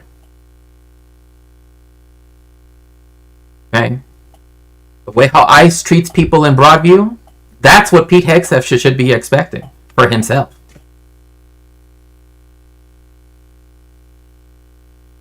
No pampering. No more of this, we have to... No. They are war criminals. Treat them like that. You would not want to have Nazis in your home. Why would you allow essentially Nazism with a Star of David, right, to suddenly be acceptable? It was never acceptable. Even Jewish people at the foundation of the State of Israel said this is fascism, including Albert Einstein, including Hannah Arendt, including lots of other Jewish intellectuals and people. So if even then they knew, all of them have to be held responsible. All of them. Even if it has to be in absentia. And if they put one stinky ass toe in any other country, arrest them right away. I don't care. Take away all of their wealth. Take away all of this. No. The way how you were fine treating other people, again, Rabbi Hillel tells us, right? Don't do unto others what you would find hateful unto yourself. The Jewish golden rule is negative, not positive, right? The negative thing. You didn't want these things to be perpetrated against you, then why did you perpetrate them? You have to be held responsible. Especially since they love to bring up HaTalmud, HaTorah, and all that stuff. No. Where is their religious Zionism when it comes to them being held up to the standards of the Torah? לא. אנחנו לא רוצים הזה. זה לא המשפט. You know? That is not justice. It is not justice. So again, travel bans, asset fee, take all the assets. Give it all to the Palestinians. I don't care. Benjamin Netanyahu should not be able to have an investment portfolio against Israeli officials and other credibly implicated in other ongoing serious abuse. This includes streamers, by the way. Destiny, straight to jail. Loanerbuck, straight to jail. Especially because you went on Ethan's show just so that way you could deny the Sabra and Shatila massacre. I heard what you said. Including Prime Minister Benjamin, all of his family too, because we all know what Yair is all about. Right, the Minister of Defense, Israel Katz, and all former Ministers of Defense. If there was any person in the government of the United States and all the other that helped abetted the occupation and the continuing ethnic cleansing and genocide of the Palestinians, straight to jail. All of them. All of them. Freeze all their assets. All of them. Minister of Defense, Bezalel Smotrich, Ben Gvir, Avi Blut, does not matter to me. אנחנו לא רוצינו הזה. אנחנו לא רוצינו פשיזם. אנחנו רוצינו המשפט. We want justice. Not לא ציונות. משפט, לא ציונות. Justice, not Zionism. Suspend military assistance and arms sales to Israel so long as it forces commit violations of international... No, they have. They should have no military. No military at all. None. Not one. I should never have to hear the phrase Israeli soldier ever again. No one should have to. Suspend military assistance and arms sales so long as its forces commit violations of international law with impunity. No, they have existed with impunity since before this. So therefore, their armed forces are illegitimate. Them existing is a violation of international humanitarian law. Take it away. It's over. It's Jover. Enforce domestic legislation in limiting the transfer of arms and military assistance for violations of international human rights and humanitarian law. No. This has to go beyond all of the countries in the world. If they want to truly say, oh, we're for democracy, we're for justice, we're for this, we're for that, no. You take those weapons away from them. There should not be one Merkava tank, not one, existing. Not one. And no more Uzis, no more no more Galils, no. That's over. That's over. It's over. Also, investigate, appropriately prosecute those who credibly implicated in war crimes and crimes against humanity stemming from Israeli authorities' operations in the West Bank and Gaza. Right. But in the West Bank since January of this year, under the principle of universal jurisdiction and according to national law. Again, U.S. court should be taken there. They should be treated just like everybody else. If they did not want to do the crime, why did they do it? לא, אנחנו לא רצינו הציונות. אנחנו רצינו המשפט. That's the only thing that we want. Justice. Justice. All of them. Prosecute all of them. And if they're found innocent, fine. If they're found not guilty, fine. But Netanyahu is not guilty. That's for fucking sure. Suspend preferential trade. No trade. Full embargo, full blockade. That's the only way to go. This is too soft on a country that has committed so many atrocities and has helped the Rwanda genocide, etc., etc., etc. It goes on. The list goes on. The list goes on. As long as the Israeli government refuses to comply with their obligations that are lined out in the ICJ rulings and advisory opinions and continue to commit serious abuses, including the crimes against humanity of apartheid, persecution, force, and forced displacement against Palestinians. Against anybody. Syrians, Lebanese, Jordanians, I don't care. No trade. No more trade. No more. No more. No more treats for Zionists. No. Yeah. Lo. אנחנו לא הוזינו הזה. We don't want that. לא ציונות. כן משפט. Publicly express support for the international... No. The International Criminal Court is binding on all parties. All parties. I don't care. I don't care who it is. I don't care what country you think that, shouldn't be... No. You're all under its jurisdiction. You all will be tried. All of it. And not just condemning efforts to intimidate. No. Arrest the people that are trying to intimidate the ICC. All of them. Oh, they want justice? Okay, well, you will get your justice. Including coercive measures against court officials and those cooperating with or seeking justice at the court, and committing to support the execution of all its wards. All of them. And there must be more made. Netanyahu and Yoav Gallant are not enough. Itamar Ben-Gvir, the Two Nice Jewish Boys podcast where they were talking about a button to get rid of all Palestine. No. Behabayit hamishpat. Now. That's the only way. Yalla. אנחנו לא רצינו הזה. No. Address root causes of grave abuses, including by recognizing Israeli authorities' crimes of apartheid and persecution against millions of Palestinians, both past, present, and future. They have to all be held responsible. The state of Israel has to be dismantled in one state with equal rights for everybody. No more of this, fertility rate. No. Shut up about that shit. No. Shut up about that. I never want to hear people talking about fertility rates, birth rates, but I don't give a shit. No. You're never going to do that. No racialist ideologies allowed. No more. It's over. The Jewish people, of all people, should know that the nation state has only led to horrific things. There's no reason why we should still think that is the basic unit that every country should want to be at the end of the day. No. Lo hamedina. Lo. No. To the International Criminal Court Office of the Prosecutor, and then I'll let you go. Sorry, I didn't mean to pop off. This is a little too milquetoast even for me. The International Criminal Court Office of the Prosecutor investigate war crimes and crimes against humanity or forcible transfer during Israeli authorities' forced displacement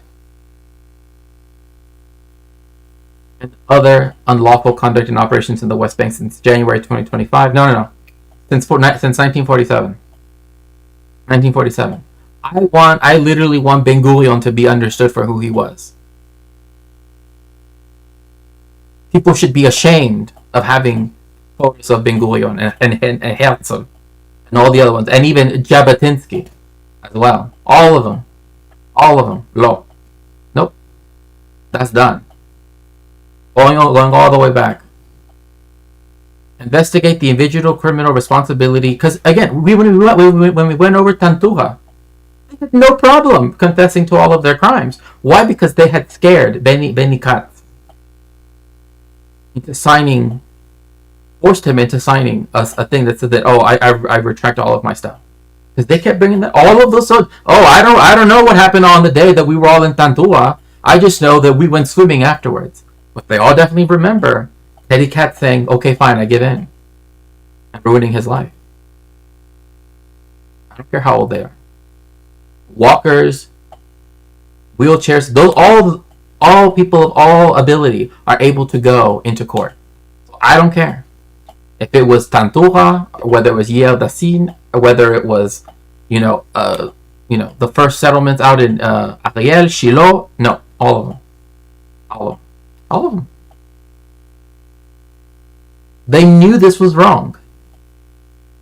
They knew this was wrong. And they still did it. Because of supremacist ideas. No. That cannot happen. Investigate individual criminal responsibility or command responsibility of Israeli officials for war crimes, crimes against humanity, forcible transfer. No, of all levels. All levels.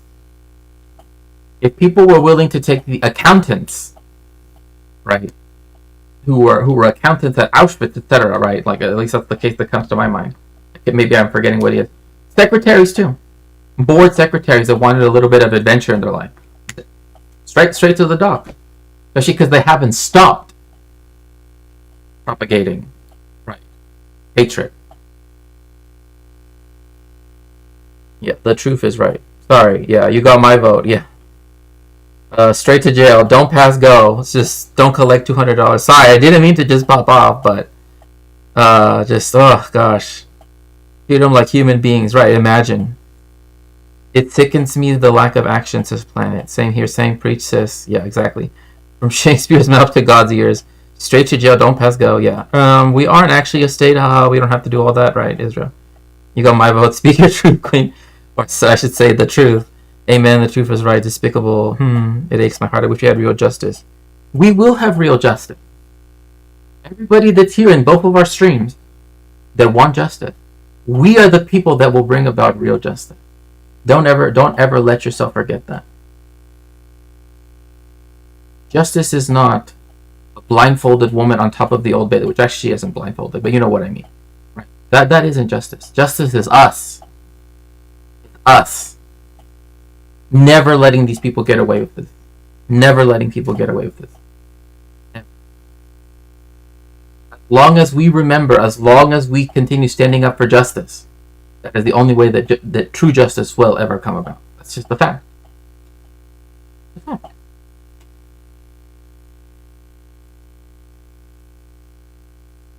There is only one human race. Fertility rates have been going on. I know exactly. Independent of religion, Jabotinsky was pretty... Yeah, he was. He was.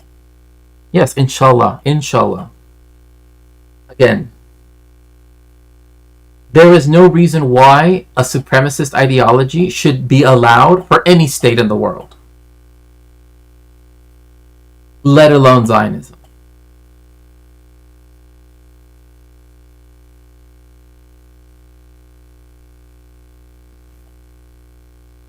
Okay, I'll leave it to Andy. I'm sorry.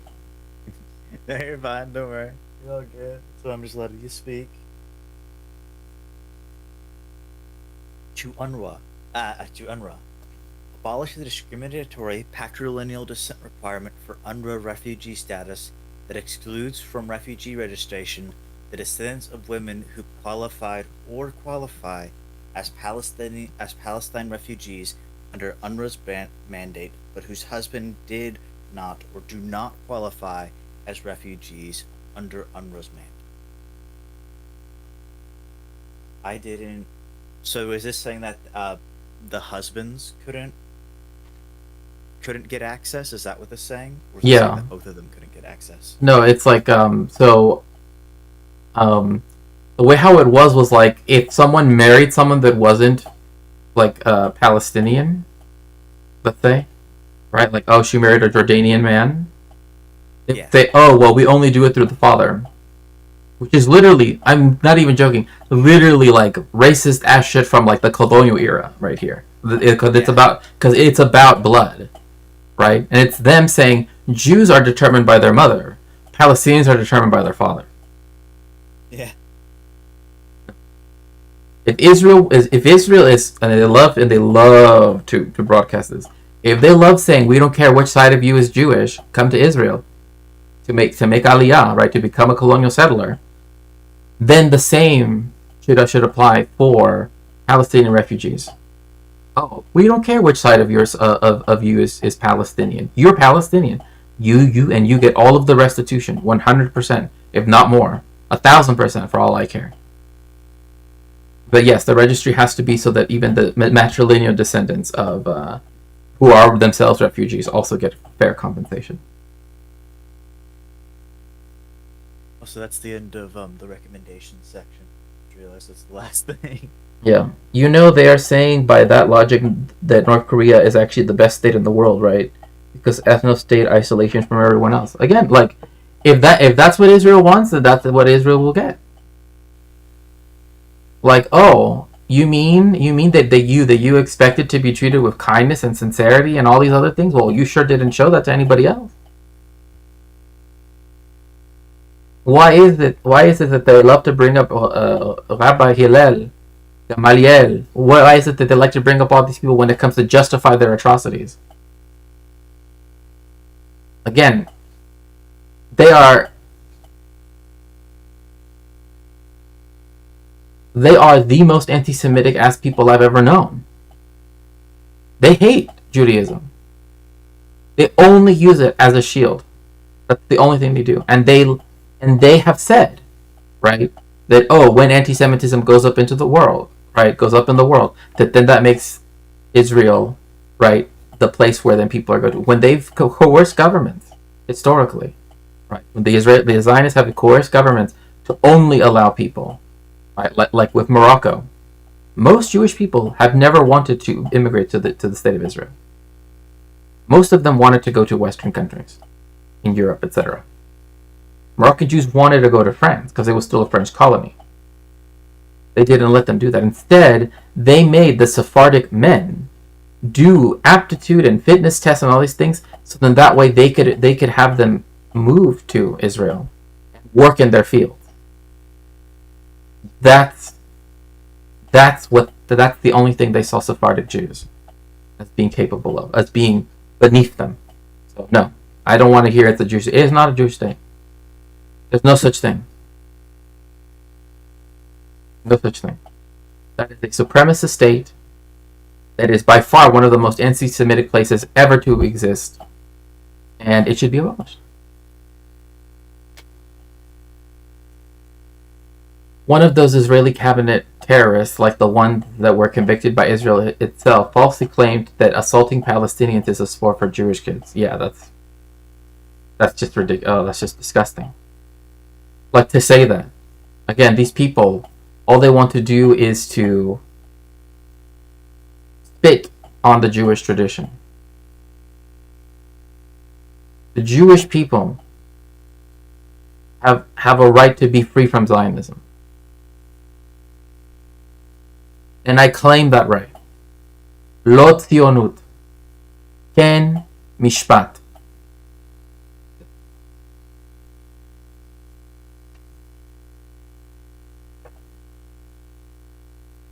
Okay.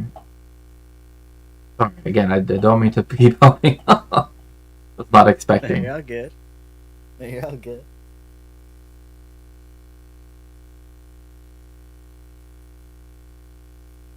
I didn't know if you wanted to continue to somewhere else in it. I assume you didn't want to go over the methodology. Yeah, I would. Let's see. Wow, we've been going for fucking 3.5 hours. I know. because I keep popping off and being like, let me quote this, let me quote that, and also, we want justice. If you want, we can finish this another day if we're already running late or running too long. But also remember that they're not only for me, but also for Envy. If you would like to support us, both of us have the link so that way you can help us out. Again, my dono goal is $100. I think you need like a $90, right, to hit your dono goal. Please, by all means, go to Envy is Political. Literally, it's so fucking perfect. I got the exact fucking at. So it's literally I'm the channel. I'm the thing that pops up whenever you type that. No, it's same with me. I got Shakespeare, like the exact spelling that I use. So. Yes, but yes, if you'd like to help us out, please, I urge you all to, if you can, take care of yourselves first. If you have anything extra, only then consider it. But yeah, I don't know if you want to continue or if you want to leave it off here. But I was thinking we could start on page 28 on Operation Iron Wall, where it actually goes into it.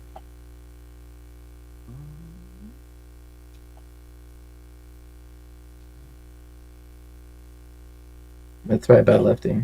I keep getting so confused because the PDF page numbers and the actual page numbers are out of sync, and so I'm like, page. I was on page 28 and I was like, am I stupid? I was on page 28 of the PDF and I was like, am I stupid? I don't see it. I'm like, oh, it's because I remember different page numbers. Let's see. We should probably stop here for today. Okay. Just because I'll probably have to go soon. But yeah, no, this was good. I'm excited to finish this along with the legal case about Broadview. Sometime with you. Very excited for that. Okay. I promise I will not try to pop off. No, you're all good. No, you're all good. I completely understand. No, I don't mind. A lot of it has been